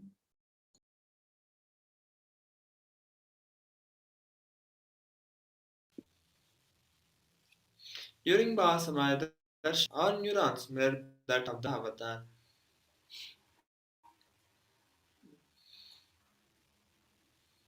So here we have a short clip. The brain neurons mirror, activate, and process all the observed movements or information of the avatar just by seeing and without the physical act of imitation. That is, our entire body silently and without movement recreates what is happening distances far away, experiencing the superconscious energy radiated by the avatar. Science of Bhava Darshan knows no distance. Phenomenon modern science is just discovering and terms as quantum tunneling. Our thoughts per second reduces significantly and we relax into the space beyond thoughts, thoughtlessness, becoming mentally at ease in coexisting dimensions beyond duality. We and the divine become one, unconditioned by the parameters of time and space. A science that Einstein could not believe, and today researchers are exploring it to be true. What research by The science of Bhava Samadhi Darshan. When Krishna once saw his own extraordinary sweetness reflected in a jeweled wall, he was amazed and said, "How unprecedented and astonishing is this deep and indescribable sweetness of mine! Alas, when I see it, even I become greedy to enjoy its sweetness, just like Radhika. When I see my own sweetness in the mirror, I become eager to taste it, but I can't. After due consideration, I find that the only way to relish this sweetness is through the constitution of Sri Radhika. The Bhava Samadhi Darshan is the science of Nijavatara, manifesting Paramashiva, the consciousness, to expressing as the being of Paramashiva through the Divya Sharira, and manifest as the Nijavatara, the physical form for us to experience Paramashiva. Devi Parashakti expresses through the being of Rajarajeshwari and manifests as the Nijavatara, the physical form of Devi Meenakshi. Similarly, Bhagavan Paramashiva expresses through the being of Subramanya as the Nijavatara, the physical form of Bhagavan Muruga. Bhagavan Paramashiva expresses as the being of Arnagiri Yogeshwara and manifests as the Nijavatara, the physical form of the Supreme Pontiff of Hinduism. Similarly, Bhagavan Parandama expresses the being of Mahavishnu and manifests as the Nijavatara, the physical form of Bhagavan Venkateshwara. The Archavatara, which is the deity, reflects the consciousness and the manifestation of the superconscious energy. But human beings are not mature enough to receive the higher level experiences from the Archavatara directly. And that is the reason the avatar, the physical embodied form, comes down to bridge the gap and to create a deep and a lasting transformation in us. When we hear the Bhavasamaya Darshan of the Nijavatar, manifesting beings of various dimensions of Paramashiva, the auspicious components and the powerfulness of those dimensions of Paramashiva are awakened in us. So let us understand the dimension of Paramashiva manifesting in the Nijavatar. For us to experience the same is Bhavasamaya Darshan. Bhavasamaya Darshan is the direct experience of causeless bliss. During Bhavasamaya Darshan, our being comes alive and celebrates with the energy wave of existence. Our very muscles learn to imbibe and radiate. The Bhava Samadhi Darshan is like a window to the infinite expanse of the consciousness, allowing us to glimpse the formless in a way that we can understand. Even without much effort from our side, our very biomemory awakens to the space of Paramashiva, which is the ultimate consciousness during the Bhava Samadhi Darshan. To have a glimpse of, having the darshan of the avatar cleanses the karmas of lifetimes and creates a deep and a lasting transformation in us. It is gratitude that enables the reflection of consciousness on all levels physical, psychological, and ultimately the conscious level. Darshan meditation as a preparation helps us to fall in the space of gratitude, and it is during that time we drop the conscious resolutions, which is the Satya Sankalpa, to manifest anything we want or need in our life. Be ready to reflect the consciousness of Paramashiva himself. That is all that you need to manifest the best in your life for yourself and for people around you. Even if the mandala enters into your system 3 times, we will manifest the powers and the powerful cognitions. The cognition with which you have to sit is that I know you are the source of everything, you are everything, and you are in the embodied form of the Supreme Pontiff of Hinduism, His Divine Holiness Bhagavan Nithyananda Paramashivam. You are in this body, you are the source of both. Let me connect with you, let you reveal yourself to me, let me be in the Bhava Samadhi of you. With this powerful declaration, get ready to set up for the Panchopachara Puja, the sandalwood paste of powder, flowers, incense, lamp, food offering, and the Naivedyam. Please take a few moments to do it.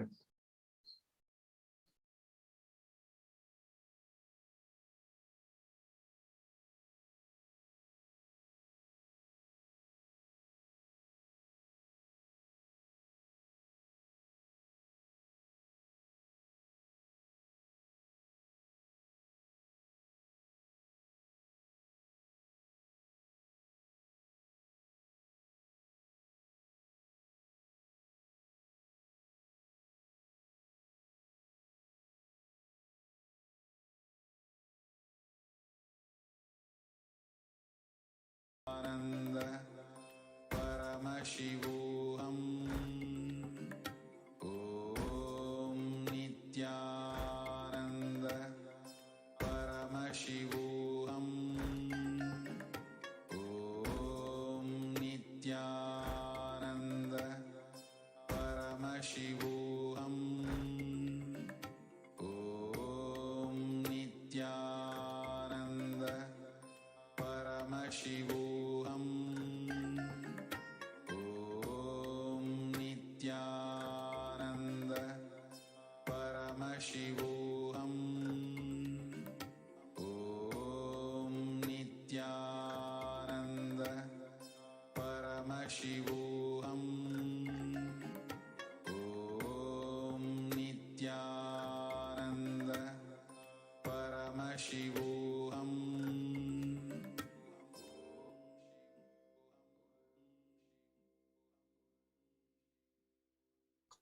As we are all preparing to enter into the Bhava Samadhi Darshan, let us look at some of the different offerings to Bhagavan Paramashiva and how we can connect with Bhagavan Venkateshwara.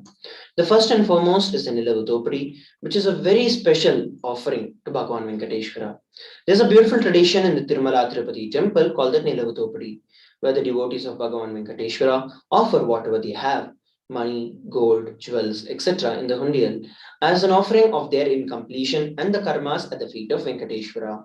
The Supreme Pontiff of Hinduism has opened the opportunity for thousands of devotees to offer and be relieved from the Topadi, as directly the Supreme Pontiff of Hinduism will be gracing us in the Venkateshwara Bhava Samadhi Darshan, accepting our incompletions as our offerings. The procedure for the Nilavatopadi, the first is to dress yourself as Bhagwan Venkateshwara, adorning yourself with all the gold, silver, and other jewels that you have.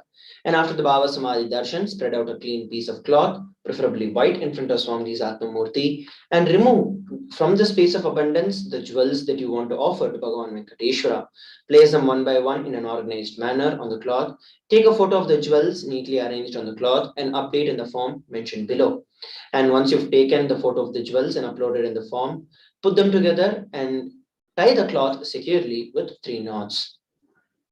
After that, place the cloth of jewels in your puja room or locker safely and do not touch them after this, as once the 3 knots are contained, it contains all your karmas. Immediately ship the offering to the mentioned address. And the photograph of the Nilavatopadi with the details of the quantity, the weight, the item, and the material. Tie the Nilavatopadi as an offering in the cloth and place it in front of Swamiji's darshan. And as soon as the darshan is over, send it to the address below, and we'll be looking at that in the form as well. So the Nilavatopadi does not have any particular cost. It is any amount that is wished by the Yajaman or the person who is offering. It can be offering of any gold, jewelry, precious gems, currency to Bhagavan Venkateshwara. Offering the Nilavatopadi removes all kinds of karmas of lifetimes, as by dropping the various attachments, we surrender ourselves at the feet of Bhagavan Venkateshwara.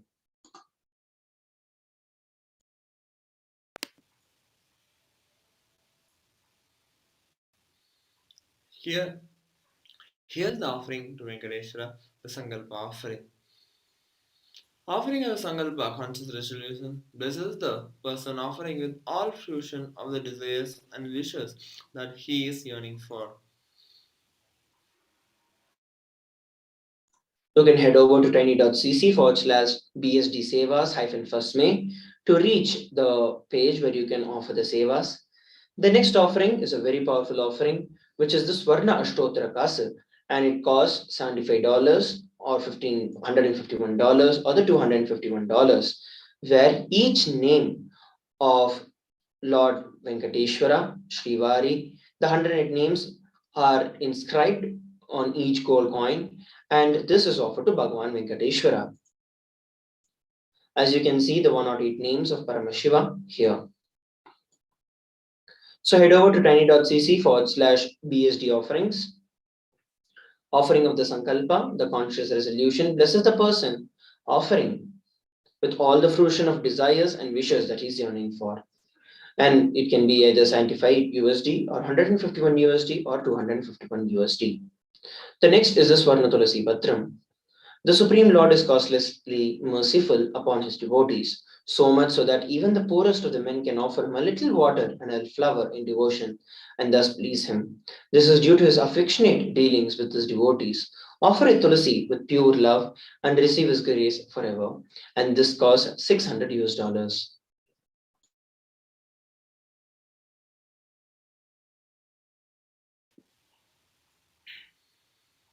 The next offering is the Swarna Padma Pushpa, costing $6. If one offers to me with devotion a leaf, a flower, fruit, or even water, I delightfully partake of that article offered with love by my devotee in pure consciousness. Offer a gold flower to last eternally in oneness with the avatar. The next offering is the Methi gold toe ring, costing $750.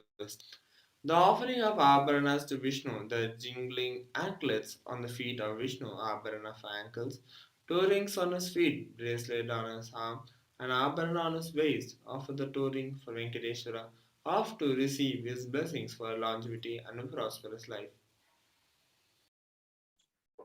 The next offering is a Pratyakshapada Puja and costs $1,008. A beautiful verse from the Guru Gita, the 45th one. Vande Guru Pada Dvandvam Vangmanaschitta Gocharam Shveta Krita Prabal Bhinnam Shiva Shaktyatmakam Param. I worship the Guru's 2 feet, which are within the reach of speech, thought, and contemplation, and which have different lusters, white and red, representing Shiva and Shakti. Offer the Pratyaksha Pada Puja to clear your karmas and to remove any obstacles in the path of your enlightenment. Express gratitude and strengthen your feeling connection with the Guru. Manifest auspiciousness in all dimensions of life, health, wealth, and relationships. The next offering is the Vastra Seva, costing $1,080, offering the sacred clothing to Venkateshwara. Traditionally, this is the seva offered for better physical and mental well-being and healing from any wellness. The final offering that we have is the Guru Dakshina, a tradition to offer any amount. Yatha dadati santushta prasanno varato manam tatha bhaktya danav prani gurum yattena toshayet.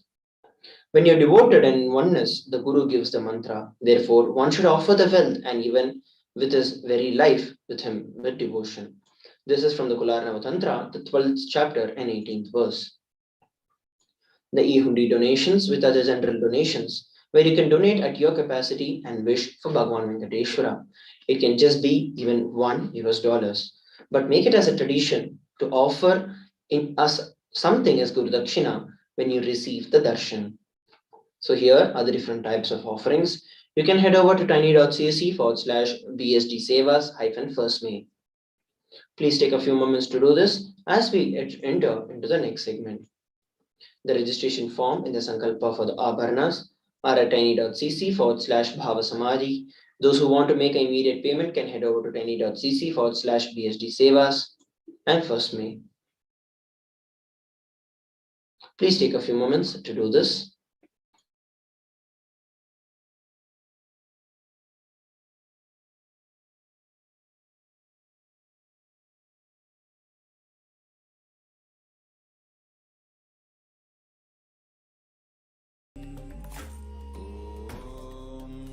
Nithyananda Paramashivoham.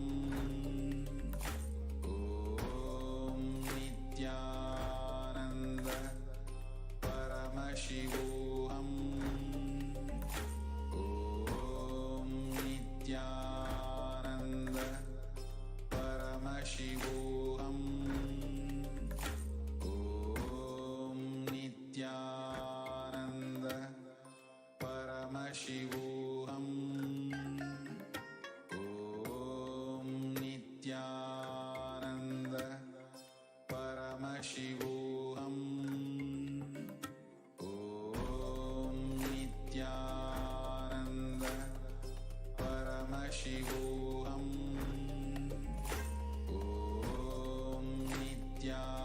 Let us now enter into the Paramashivoham mantra. The Supreme Pontiff of Hinduism has blessed the Paramashivoham mantra as an initiation that transmits the experience, the energy, and the powers in the form of the sacred mantras. Just like how the avatar transmits the Shaktis just by a look or a touch, similarly, the avatar births himself as a mantra which encompasses all his Shaktis and transmits those Shaktis to the devotees. Anyone to whom this mantra is chanted from the space of oneness and deep restful awareness, that person is bestowed with health and well-being, wealth and abundance and prosperity, love and fulfilling relationships, enormous growth and success in business, job and finances. A complete and a fulfilled life manifests without any doshas, sins, evil eyes or obstacles leading to long health and blissful life. With the grace and the blessings of the Supreme Pontiff of Hinduism, Kailasa's Department of Humanitarian Services and Kailasa's Department of Religion and Worship is offering the Paramashivoham Mantra prayer service on behalf of each and every one of you.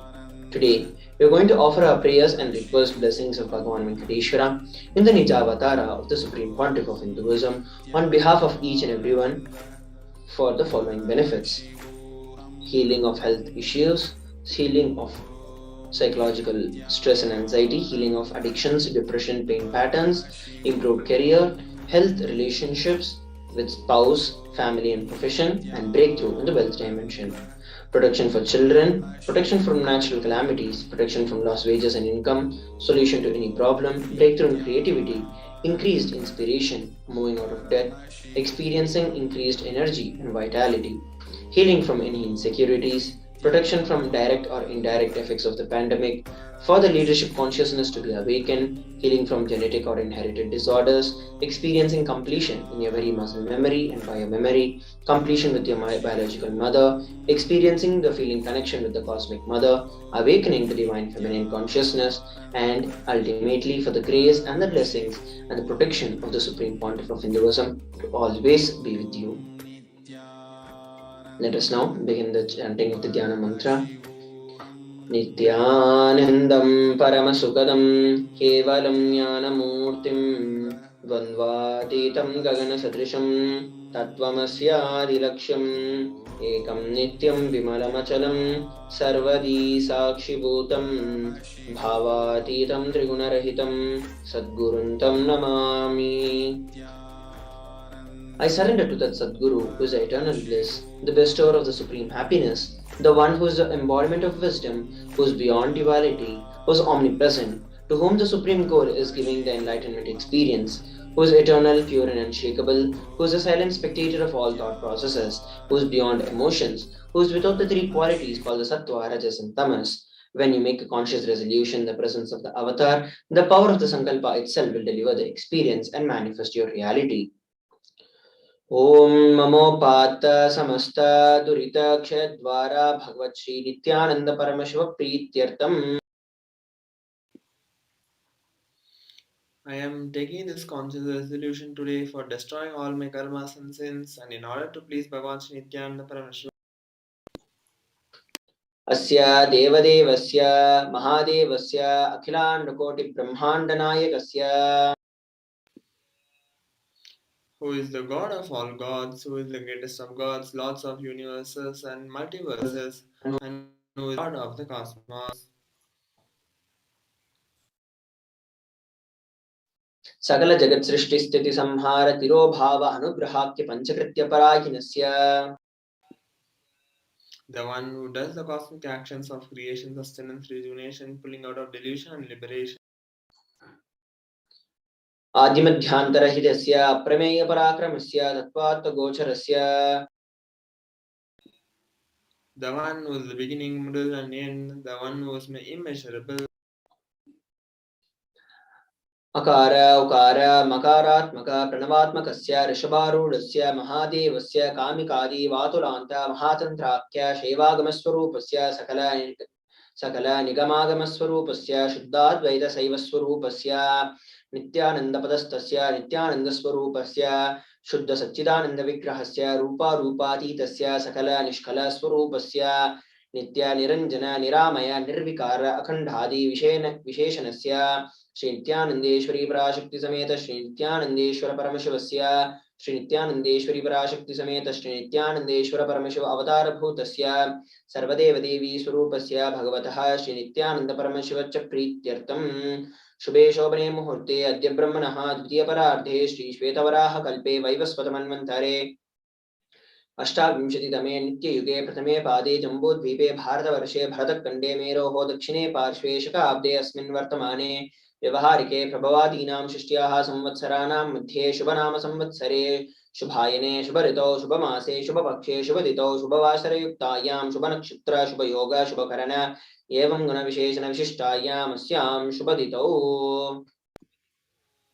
During this auspicious time, during the second half of the lifetime of Lord Brahma, during the Kalpa called Shvetavara, regime of Vaivasvamanu, during the first quarter Yuga called Nitya Yuga, in the island called Jampan called Bharatavarsha, the Indian subcontinent called Bharatakanda, in the southern side of the Mount Meru, in the Saka era, during this auspicious year, which is one of the set of 60 years which is in practice, of which Prabhava is the first year in the auspicious Ayana, Uttarayana, Dakshinayana, in the auspicious season, in the auspicious month, in the auspicious Bhaksha face of the moon, on the auspicious Tithi, number of days from the new moon, on auspicious day during the auspicious Nakshatra, Vedic star, auspicious Yoga, Karan during such auspicious moment. आदिकैलासे कल्पवृक्षस्य अधः नित्यानन्दनगरे स्मृतस्मृतानां मुक्तिदायके महाक्षेत्रे नामधेयस्य नाम्न्याः च यजमानानामावयो सकुटुम्बानां बन्धुवर्गाणां दायादिवर्गाणां मित्रवर्गाणां सोदरवर्गाणां समेषाम्. For all those who are participants, hosts, and me with their families, relatives, inheritors, friends, brothers, and everyone. सर्वाभीष सिद्ध्यर्थम सर्वमंगलवाप्यर्थम उत्तरोत्तर अनवच्छिन्न स्थिरलक्ष्मी प्राप्त्यर्थम. Always let that be all types of good and auspiciousness. Always let there be unbroken flow and steady flow of abundance, prosperity, and wealth. कुटुंबे सर्वेषां सर्वाभीष्ट सिद्ध्यर्थम चिंतित मनोरथ अवाप्यर्थम. Let the family always have all kinds of auspiciousness and anything which is desired by be fulfilled.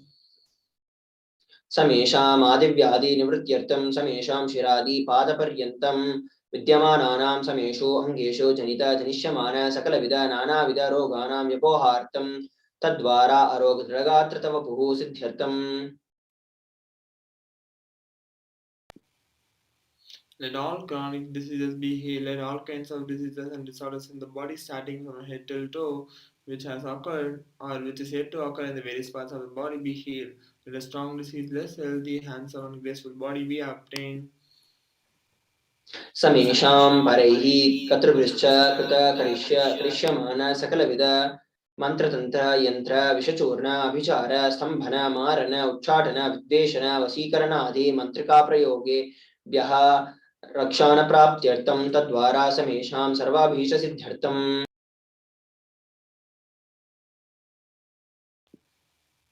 Let protection be from all the evil effects of the acts performed by people either in the past or yet to be performed in the future through the use of mantras, yantras, poisonous pills, employing spells for malevolent purposes like making a person immobile, killing a person through vomiting area, upsetting, doing the health, poisoning, hypnotic, etc.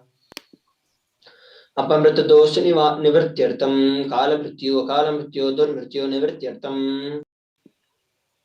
Let all the doshas, ill effects related to death like destined death, unnatural death, fatal death be removed.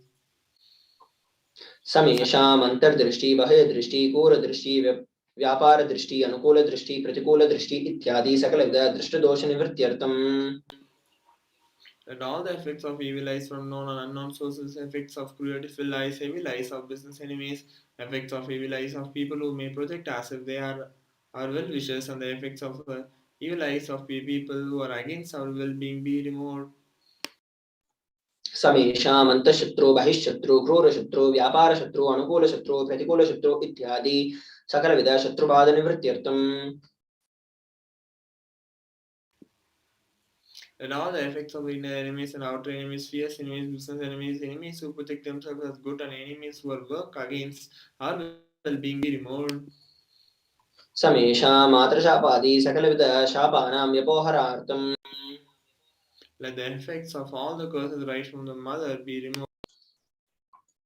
अनादि अविद्यानाशनया प्रवर्तमाने अस्मिन् महति संसारचक्रे विचित्रभिः कर्मगतिभिः विचित्रासु योनिषु पुनः पुनः अनेकदा जनित्वा.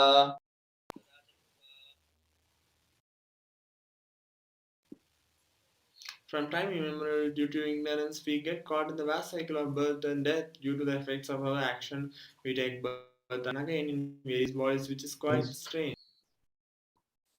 केनापि पुण्यकर्म विशेषेण भगवतः श्रीनित्यानन्द परमशिवस्य अपरिमितया कृपया इदानीन्तन मनुष्यजन्मनः प्राप्तवताम्. Due to some good action with the extreme and immeasurable compassion and grace of Bhagavan Sri Nithyananda Paramashivam, we have been blessed with a human body. समेषाम् इह जन्मनि पूर्वजन्मनि जन्मजन्मान्तरेषु सर्वैः कृतानां शिवनिन्दा देवीनिन्दा गुरुनिन्दा दोषव्यपोहार्थं शिवापराध देव्यापराध गुरुवपराध दोषव्यपोहार्थम्. Any kind of abuse we may have done to the Paramashiva, Parashakti, and Guru in the present birth, past birth, or in any of the births be removed. Any kind of crimes, offenses committed against Paramashiva, Parashakti, and Guru be removed.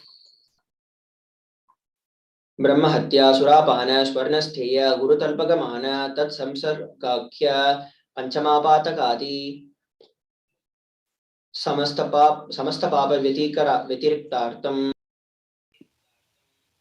There are five great sins like killing a brahmana, drinking prohibited alcohol, stealing gold, having illicit relationship with Guru's wife, one's own mother, elder sister, and other. Another such motherly feelings and associating with those people who have committed one or other sins mentioned above be removed. अपि च सर्वैः बाल्ये वयसि कौमारे यौवने वार्धक्ये च And all the karmic effects of action done as a child, adolescent, youth, as an old age person. जाग्रत स्वप्न सुषुप्ति अवस्थासु And all the karmic effects of action done in the wakeful dream and deep sleep state.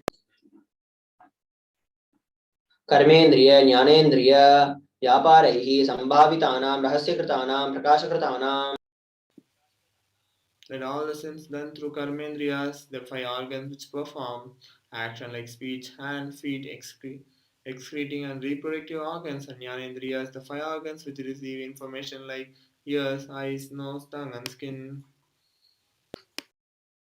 अतिपातकानाम् उपपातकानां संकलीकरणानां मलिनीकरणानाम् अपात्रीकरणानां जातिभ्रंशकानां प्रकृतिनितानाम् एवं नवानां नवविधानां बहूनां बहुविधानां सर्वेषां पापानां साध्यः Let the sins which were done openly or secretly, the greatest of the great sins, minor and minor sins, multiple sins, sin like raping a woman, unjustifiably sin of destroying the caste system, narrow-minded sins, such 9 types of sins and 9 types of sins, and more types of sins be removed immediately and instantly. अपनोद्वरद्वार समस्त मंगल प्राप्त्यर्थम शिवभक्ति देवी भक्ति गुरु भक्ति सिद्ध्यर्थम परमशिवत्व परमशिव स्थितिः परमशिव शक्ति सिद्ध्यर्थम To the removal of sins, let us be showered with all the auspiciousness and let Parameshwar Bhakti, Devi Bhakti and Guru Bhakti be obtained. Let the state of Parameshwar, space of Parameshwar and powers of Parameshwar be obtained.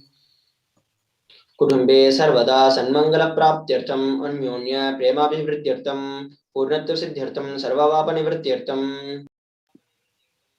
Let the whole family always be showered with all auspiciousness. Let mutual love bloom among the people. Let completion happen. Let all the mishap be removed. क्षिप्र आरोग्यवाप्यर्थम आयुरभिवृद्ध्यर्थम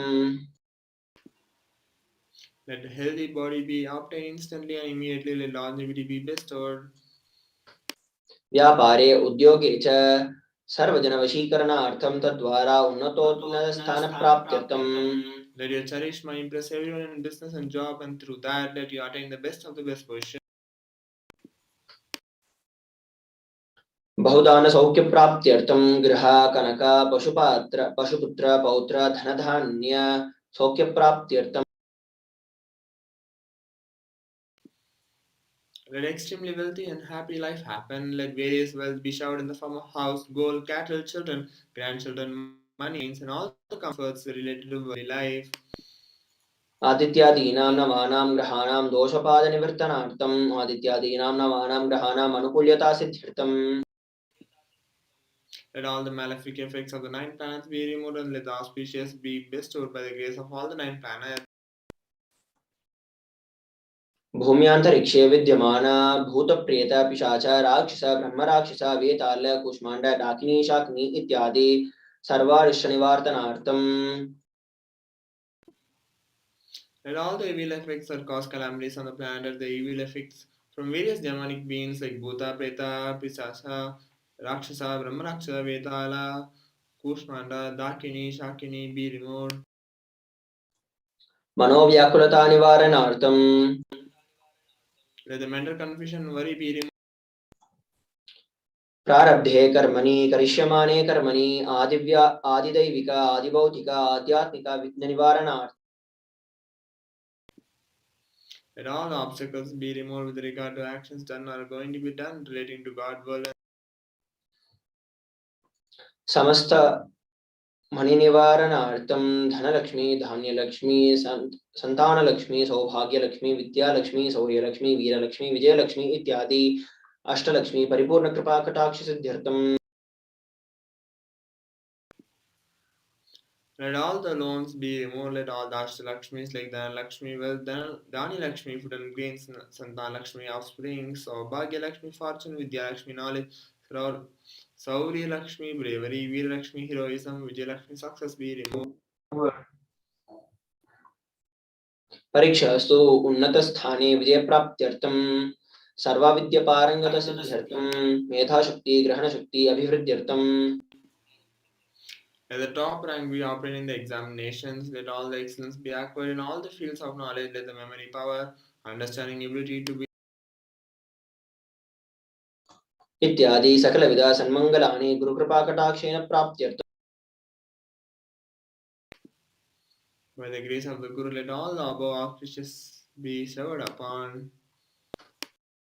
Shri कैलासोन्नत द्वादशांत Shyamala पीठारूढ़ Shri Meenakshi सुंदरेश्वरा भिन्न स्वरूप परशुपुत्र रत्न कुमार गुरुमन्य तुल्यावतार श्री पार्वती स्तन्यपान लब्ध दिव्य ज्ञान विश्रुत सकल निगमागम सारभूत द्राविड वेद प्रवक्त्र श्रीमत् परमशिव करुणा समधिगत मुक्ता में चतुरश्रयान गीयमान सत्र चामर श्री चिन्हकाहलादि समस्त बिरदावल्यलंकृत ज्ञान विज्ञान चक्रवर्ती सर्वजन संग सद्यो निर्वाण दीक्षा व्याप वर्ग वर्ष विश्राणतीमूत परमतकलभकेशरी शैव सिद्धांत स्थापनाचार्य श्री राजाधिराज पांड्य महाराज गुरु क्षपन शाक्यादि महानकार निवारण ज्ञान भानु वीक्षणा नरहारः ध्वजो छेदन पूर्वक श्रीमत् ऋषभध्वज स्थापक शैव समय कर्त्रे सर्वज्ञ पीठारूढ़ श्री जगद्गुरु श्री ज्ञान संबंध देशिक स्वामी वागीश सुंदर माणिक कवाचक स्वामिना अवतार भूत श्री ज्ञान संबंध स्वामी पुनरुद्धृत श्यामला पीठ सर्वज्ञ पीठ त्रिनवत्युत्तर द्विशतम गुरु महासन्निधान अरुणगिरि योगीश्वर परंपरागत अरुणाचल सर्वज्ञ पीठ गुरु महासन्निधान कैलास परंपरागत कांची कैलास सर्वज्ञ पीठ त्रयस्त्रिंशदुत्तर द्विशतम गुरु महासन्निधान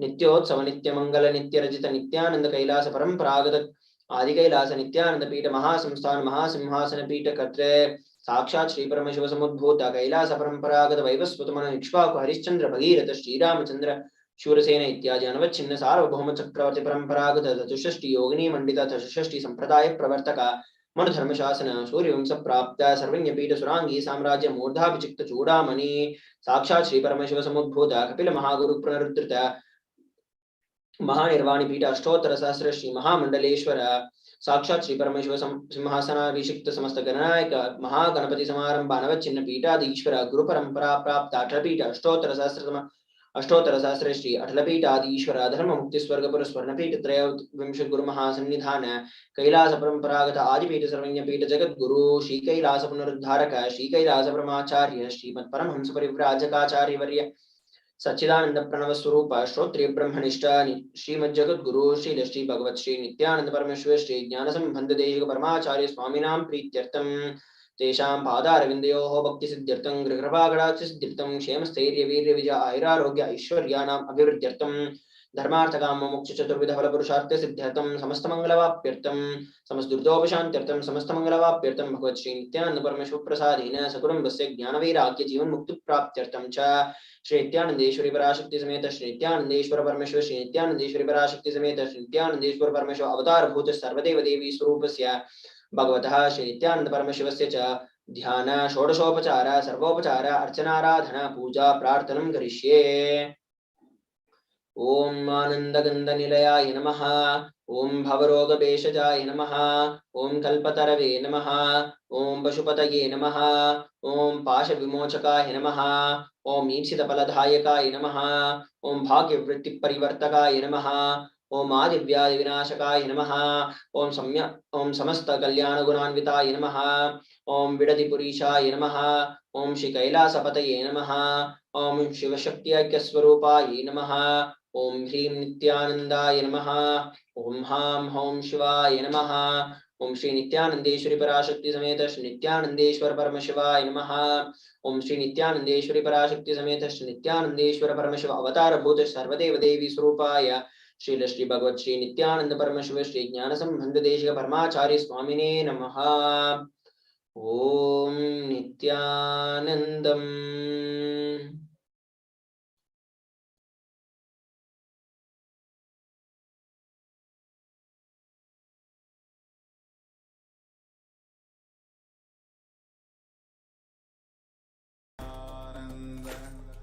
Paramashivoham. Om Nityananda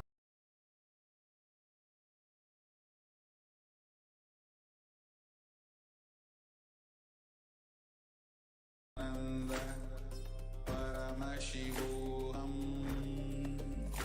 Om Nityananda Paramashivoham.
Let us now enter into the Panchopachara Puja. The first offering is Gandha. Now please take the sandalwood paste in your hands and offer it to Bhagavan Venkateshwara along with the mantra. Om Gandhadvara Duradharshan Nityapushan Karishini Ishwarigum Sarvabhutanam Tamihopakvaye Shriyam Gandhan Dharayami. The next offering is Pushpam. Please take a few flasks made with sandalwood paste in your hands and offer the flasks to Bhagavan Venkateshwara along with the mantra. Om Yopam Pushpam Veda Pushpavan Prajavaan Pushman Bhavati Chandramavapam Pushpam Pushpavan Prajavaan Pushman Bhavati Evam Veda Yopam Ayatanam Veda Ayatanavan Bhavati Pushpaiv Pujayami. The next offering is Dhupa. Please take the lit incense sticks in your hands and slowly wave it towards Bhagavan Venkateshwara along with the mantra. Please ring the bell as you do so. Om Durvasi Durvadurvantam Durvatayosman Durvatitam Durvayam Vayam Durvamasvam Devanam Sisasnitamam Papritamam Jushtatamam Vanhitamam Devahutamam Patavasir Havardanam Brahmaswamahva Mitrasitva Chukshusha Prekshema Bhrama Samviktamatva Himshisham Dhupamagrapayami. The next offering is Deepa. Now please take the lit lamp in your hands and slowly wave it towards Bhagavan Venkateshwara along with the mantra. Please ring the bell as you do so. Om Uddipya Swajata Vedopagnim Nirritim Mama Pashugischamahyama Vahajivanam Chadisho Disha Mano Higum Sirjata Vedo Kamashum Vrushan Jagate Abhibhradagna Agahi Shriyama Paripataya Deepandarishayami. The next offering is Nevedyam. Please take Uddharni of water in your hands, hover it clockwise over the Nevedyam and offer the water to Bhagavan Venkateshwara along with the mantra. Please ring the bell as you do so. Om Madhvatarita Yate Madhuksharanti Sindavaha Madhve Irna Santoshidhi Madhunakta Mudoshi Simadhumatparthivagum Brajaha Madhudyarasanah Pita Madhumanno Vanaspatir Madhumagum Mastu Suryaha Madhvirgavo Bhantunaha Madhu Madhu Madhu Naivedyam Nivedayami. The next offering is Aratrikam. Now please take the lit arati in your hands and slowly wave it towards Bhagavan Venkateshwara along with the mantra. Please ring the bell as you do so. Om Rajadhirajaya Prasanya Sahine Namo Vayam Vai Shavanaye Kurmahe Same Kaman Kamakamaya Mahyam Kameshwaro Vai Shavano Dadatu Kuberai Vai Shavanaya Maharajaya Namaha Karpura Gauram Karunavataram Samsara Saram Bhujagendraharam Sada Vasantam Hridayarvinde Bhavam Bhavani Sahitam Namami Bhavam Bhavani Sahitam Namami Bhavam Bhavani Sahitam Namami Karpura Nirajanam Sandarshayami.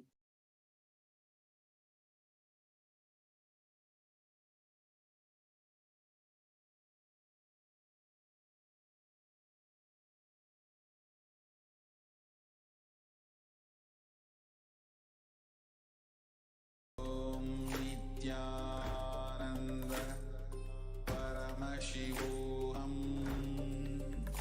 Om Nithyananda Paramashivoham. Om Nithyananda Paramashivoham. Om Nithyananda Paramashivoham. Om Nithyananda Paramashivoham.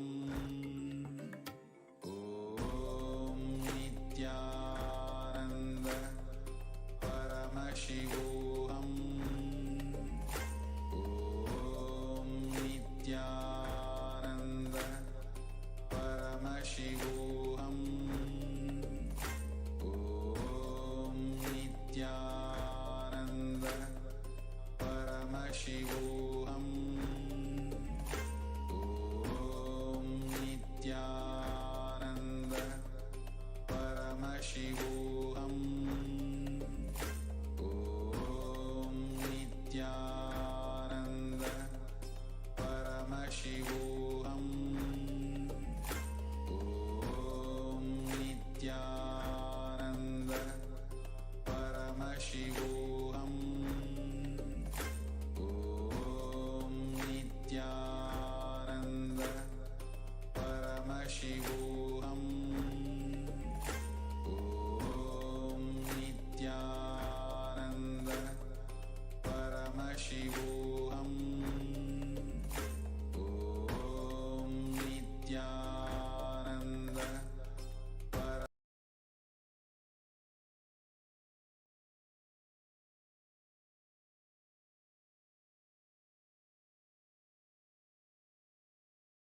Connecting with the divine with your eyes closed is meditation.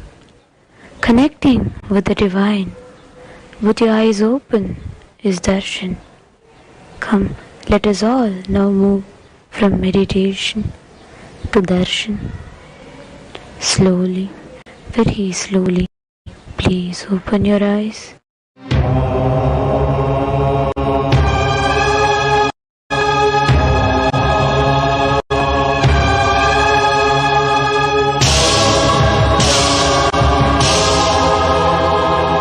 బ్రహ్మమొక్కటే పరబ్రహ్మమొక్కటే బ్రహ్మమొక్కటే పరబ్రహ్మమొక్కటే పరబ్రహ్మమొక్కటే పరబ్రహ్మమొక్కటే సంగనానా ఆది సంగనానా పురి సంగనానా బల సంగనానా పరబ్రహ్మమొక్కటే పరబ్రహ్మమొక్కటే బల సంగనానా బల సంగనానా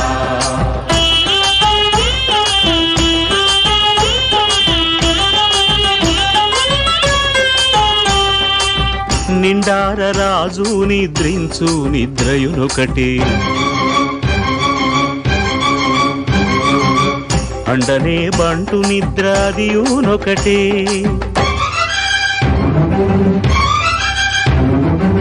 మెండైన బ్రాహ్మణుడు మెట్టు భూమి ఒకటే మెండైన బ్రాహ్మణుడు మెట్టు భూమి ఒకటే చండాలుడుండేటి సరి భూమి ఒకటే బ్రహ్మమొక్కటే పరబ్రహ్మమొక్కటే పరబ్రహ్మమొక్కటే పరబ్రహ్మమొక్కటే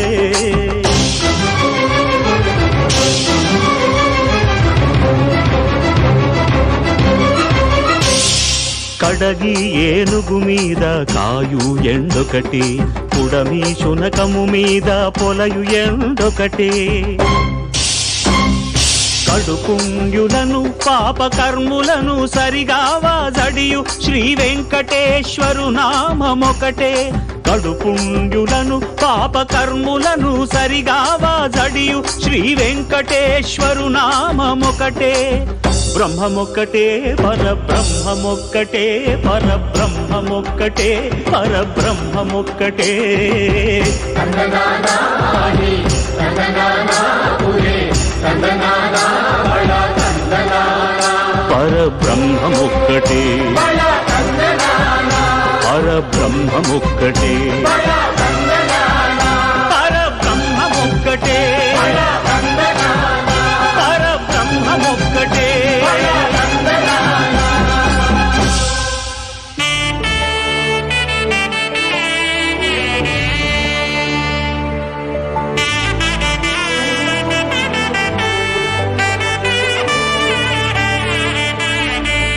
కమలాకుచ చూచుక కుంకుమతో నియతారుణితాతుల నీలతను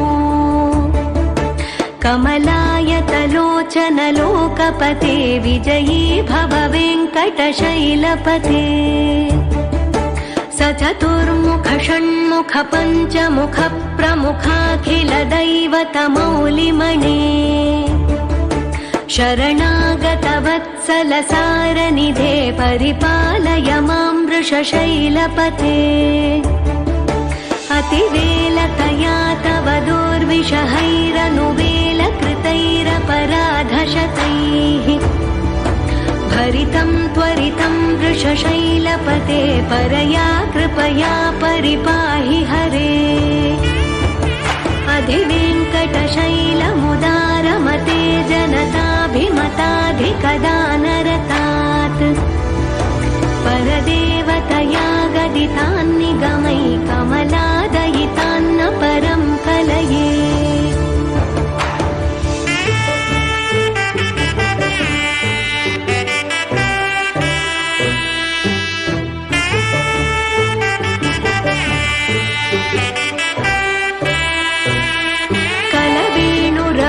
वशगोपवधूशतकोटिवृतात् स्मरकोटिसमात् प्रतिवल्लविकाभिमतात् सुखदात् वसुदेवसुतान्न परं कलये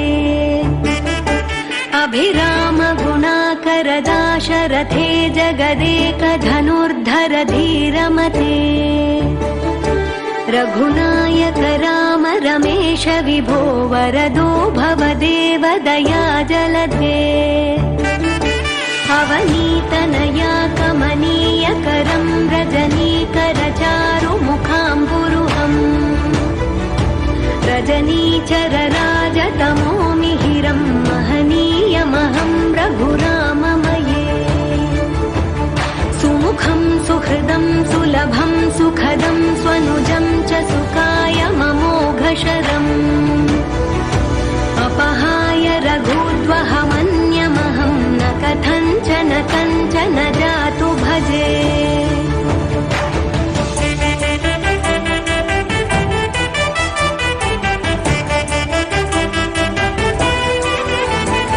विना वेङ्कटेशं ननाथो ननाथः सदा वेङ्कटेशं स्मरामि स्मरामि हरे वेङ्कटेश प्रसीद प्रसीद प्रियं वेङ्कटेश प्रयच्छ प्रयच्छ विना वेङ्कटेशं ननाथो ननाथः सदा वेङ्कटेशं स्मरामि स्मरामि हरे वेङ्कटेश प्रसीद प्रसीद प्रियं वेङ्कटेश प्रयच्छ प्रयच्छ अहं दूरतस्ते पदाम्भोजयुग्मं प्रणामेच्छयागत्य सेवां करोमि सकृत्सेवया नित्यसेवा फलं त्वं प्रयच्छ प्रयच्छ प्रभो वेङ्कटेश अज्ञानिना मया दोषान्न शेषान् विहितान् हरे क्षमस्वत्वं क्षमस्वत्वं शेषशैलशिखामणे अज्ञानिना मया दोषान्न शेषान् विहितान् हरे क्षमस्वत्वं क्षमस्वत्वं शेषशैलशिखामणे गङ्गा शङ्काशकावेरी श्रीरङ्गेश मनोहरी कल्याणकारि कलुषारी नमस्तेस्तु सुधाचरी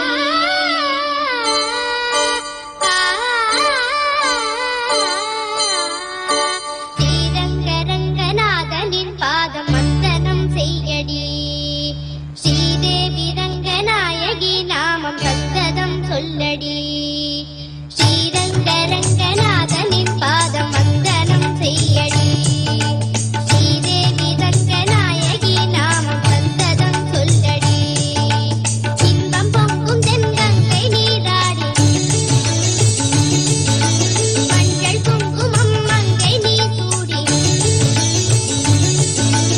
இன்பம் பொங்கும் தென்கங்கை நீராடி செங்கல் போல நீ ஆடடி மஞ்சள் குங்குமம்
ஸ்ரீரங்கரங்கநாதனின் பாதமந்தனம் செய்யடி ஸ்ரீதேவி ரங்கநாயகி நாமம் சந்ததம் சொல்லடி இன்பம் பொங்கும் தென்கங்கை நீராடி தென்றல் போல நீ ஆடடி மஞ்சள் குங்குமம் மங்கை நீ சூடி தெய்வ பாசுரம் பாடடி ஸ்ரீரங்கரங்கநாதனின் பாதமந்தனம் செய்யடி ஸ்ரீதேவி ரங்கநாயகி நாமம் சந்ததம் சொல்லடி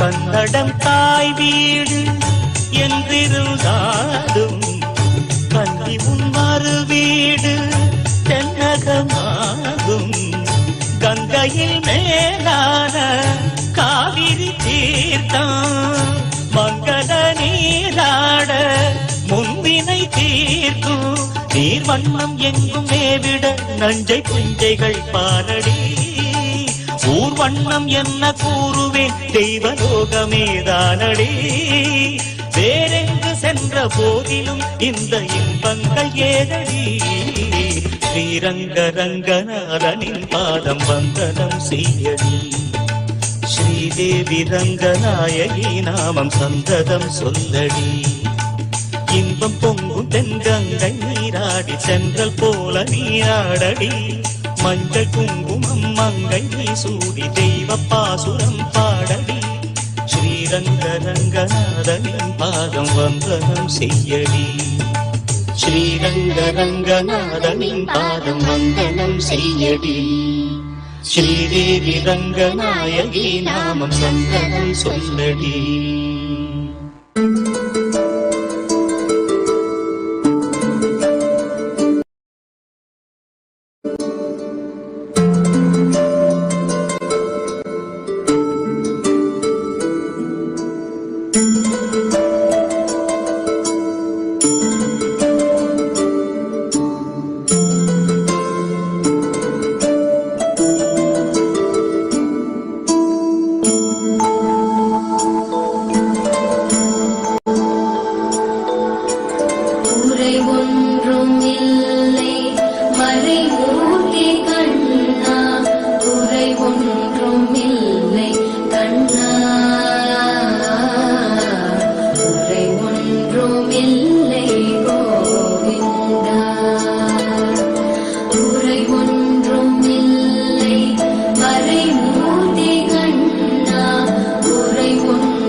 வேண்டியதை தந்திட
మాధవా కేశవా మధుసూదనా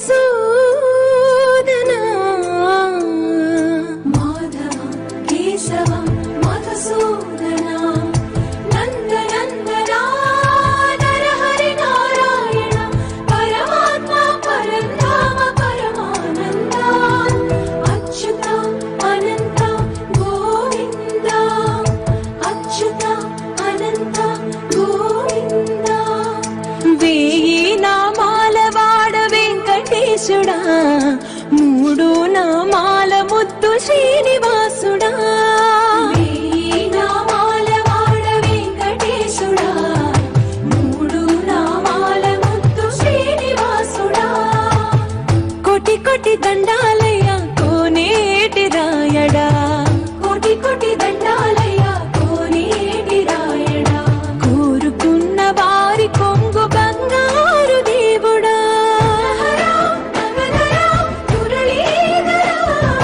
శ్రీకర శ్రీకర శ్రితమందార సర్వేశ్వర పరమేశ్వర శాంతాకార శంఖ చక్రధర సప్తశ్రీశ్వర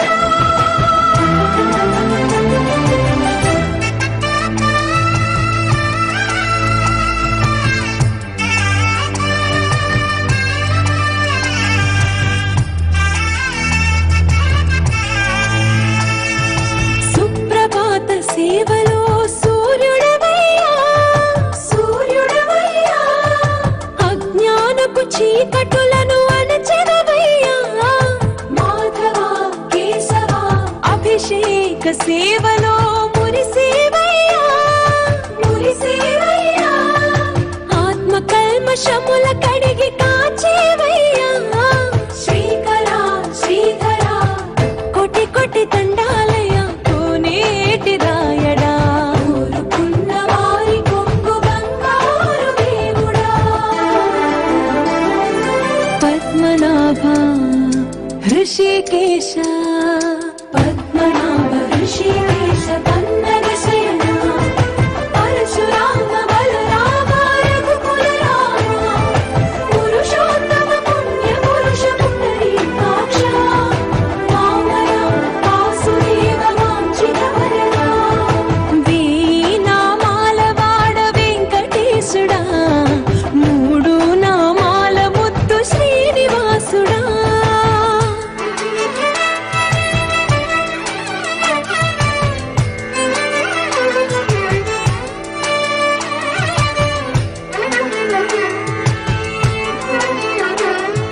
నిజ పాద దర్శనమున నిలిచేవయ్యా నిలిచేవయ్యా నీ పాదాలే దిక్కు అని చాటెదవయ్యా అచ్యుత అవ్యయ నేత్ర దర్శనాన్ని మాకు ఇచ్చేవయ్యా ఇచ్చేవయ్యా మంచి మార్గమున మమ్ము నడిపేవయ్యా మురహర నగధర కోటి కోటి దండాలయ్యా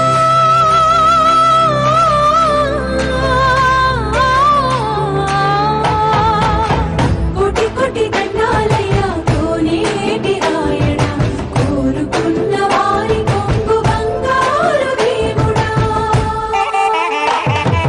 వేయి నామాల వాడ వెంకటేశుడా మూడు నామాల ముద్దు శ్రీనివాసుడా కోటి కోటి దండాలయ్యా కోనేటి రాయడా కోరుకున్న వారి కొంగు బంగారు దేవుడా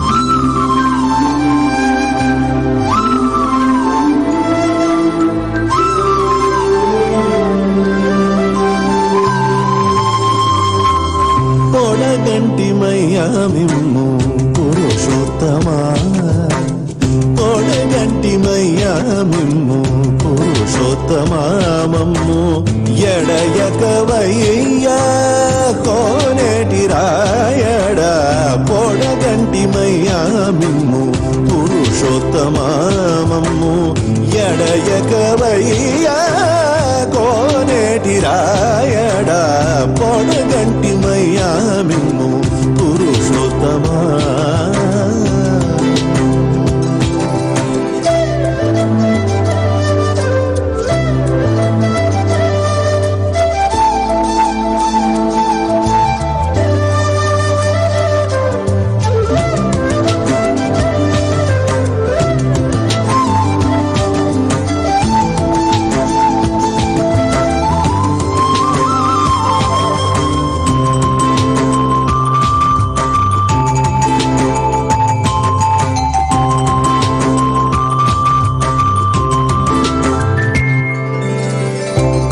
మమ్ము నేలినట్టి కులదైవమా చాలా కోరి మమ్ము నేలినట్టి కులదైవమా చాలా నేరిచి పెద్దలిచ్చిన నిదానమా కోరి మమ్ము నేలినట్టి కులదైవమా చాలా నేరిచి పెద్దలిచ్చిన నిదానమా గారవించి తప్పి తీర్చు కాలమేఘమా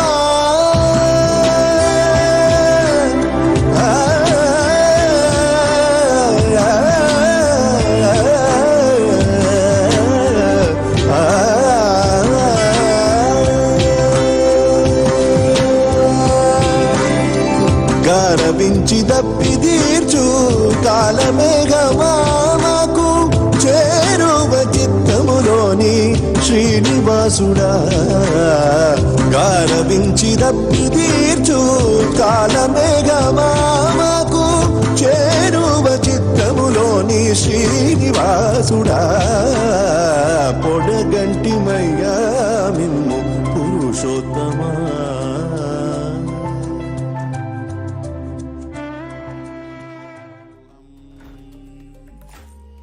Nityanandam everyone. So now we will enter into the power manifestation session. The Balasans, Nityananda yogis, the initiated disciple of SPH, now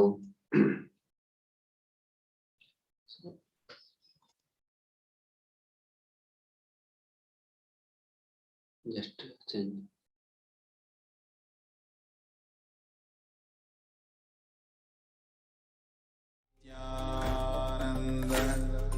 Paramashivoham. Om Nithyananda Paramashivoham. Om Nithyananda Paramashivoham. Om Nithyananda Paramashivoham. Nithyananda Paramashivoham. Om Nithyananda Paramashivoham. Om Nithyananda Paramashivoham. Om Nithyananda Paramashivoham.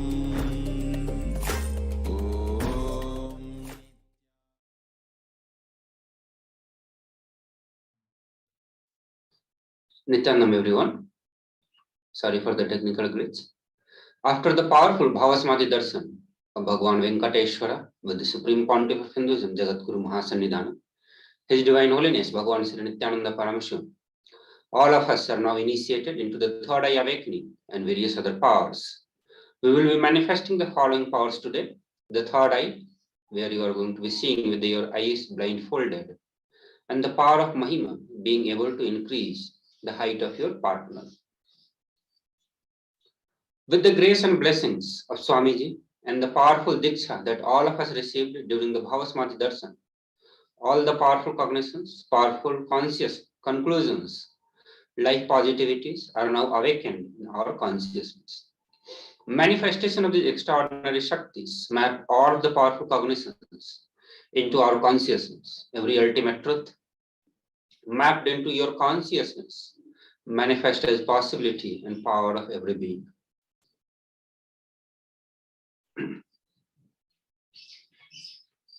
So let's get ready with the setting up the power manifestation. The alchemy products needed will be eye band or opaque cloth. Jnananjana, if you have that's okay, otherwise you can be without Jnananjana also. Also the Kristasila, paper and pen, timestamp camera. So basic minimum requirement will be eye band and opaque cloth. And if you have also, that's great. Otherwise, paper and pen and timestamp camera will be needed for the power manifestation sessions. So let's begin with the first power manifestation, the first round of third eye power, the power of seeing through your third eye.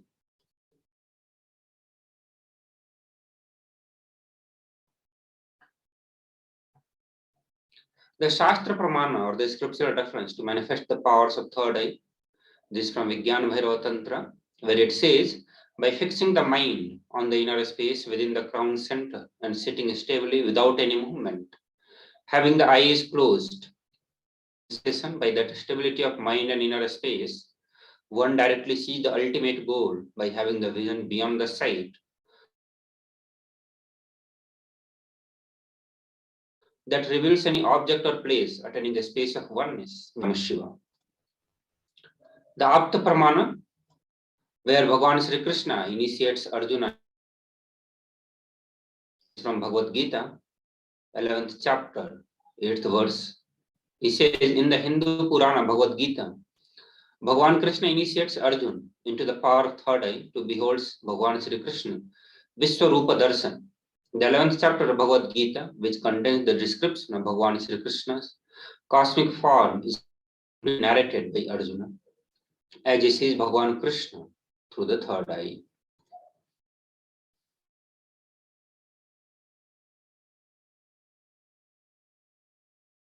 That I was able to see everything around me, above me, the whole 360 degree, 10 directions below me, everything. I realized not only I was able to see, I was able to feel, experience all of that in me. The Pratyaksha Pramana, the scientific evidences from the observations and scientific experiments, where you can see the Supreme Pontiff of Hinduism himself went through the study measures and compare metabolic selectivity of the brain in the conscious and the meditative, which is open of third eye state, using the positron emission tomography. So when doing the daily activities in the normal state of existence, high activity was measured in the brain where the third eye is located. When he is in the deep samadhi state, only third eye region is active, and almost 90% of the rest of the brain is at peace, which confirms the presence of third eye in the brain. The Sakshi Pramana, the experiences and the results of the extraordinary manifestation happening through the initiated disciples of the Supreme Pontiff of Hinduism. This rare, sacred science of third eye awakening is being made available to humanity for their ultimate enrichment and conscious evolution by Supreme Pontiff of Hinduism, Bhagavan Nithyananda Paramashivam. As a living incarnation of Paramashiva, SPH embodies the most powerful yogic states that surpass all the bounds of time, space, and matter. SPH is gifting this pure science of third eye awakening, along with the many other spiritual sciences. Through the initiations, millions of people have been initiated by SPH and are experiencing the profound results as extraordinary powers in their everyday life. So to get ready with the power manifestation, please click on the timestamp camera, an application from the App Store. I hope all of you have already downloaded this. So open your timestamp camera and ensure that the time is shown on the screen. Make sure that the camera is facing you so that the power manifestation gets recorded. Please take a few moments to set it up. By the time I'll give you the guidelines, please close your eyes and blindfold yourself with an eye band and opaque cloth, and also get ready with the timestamp camera.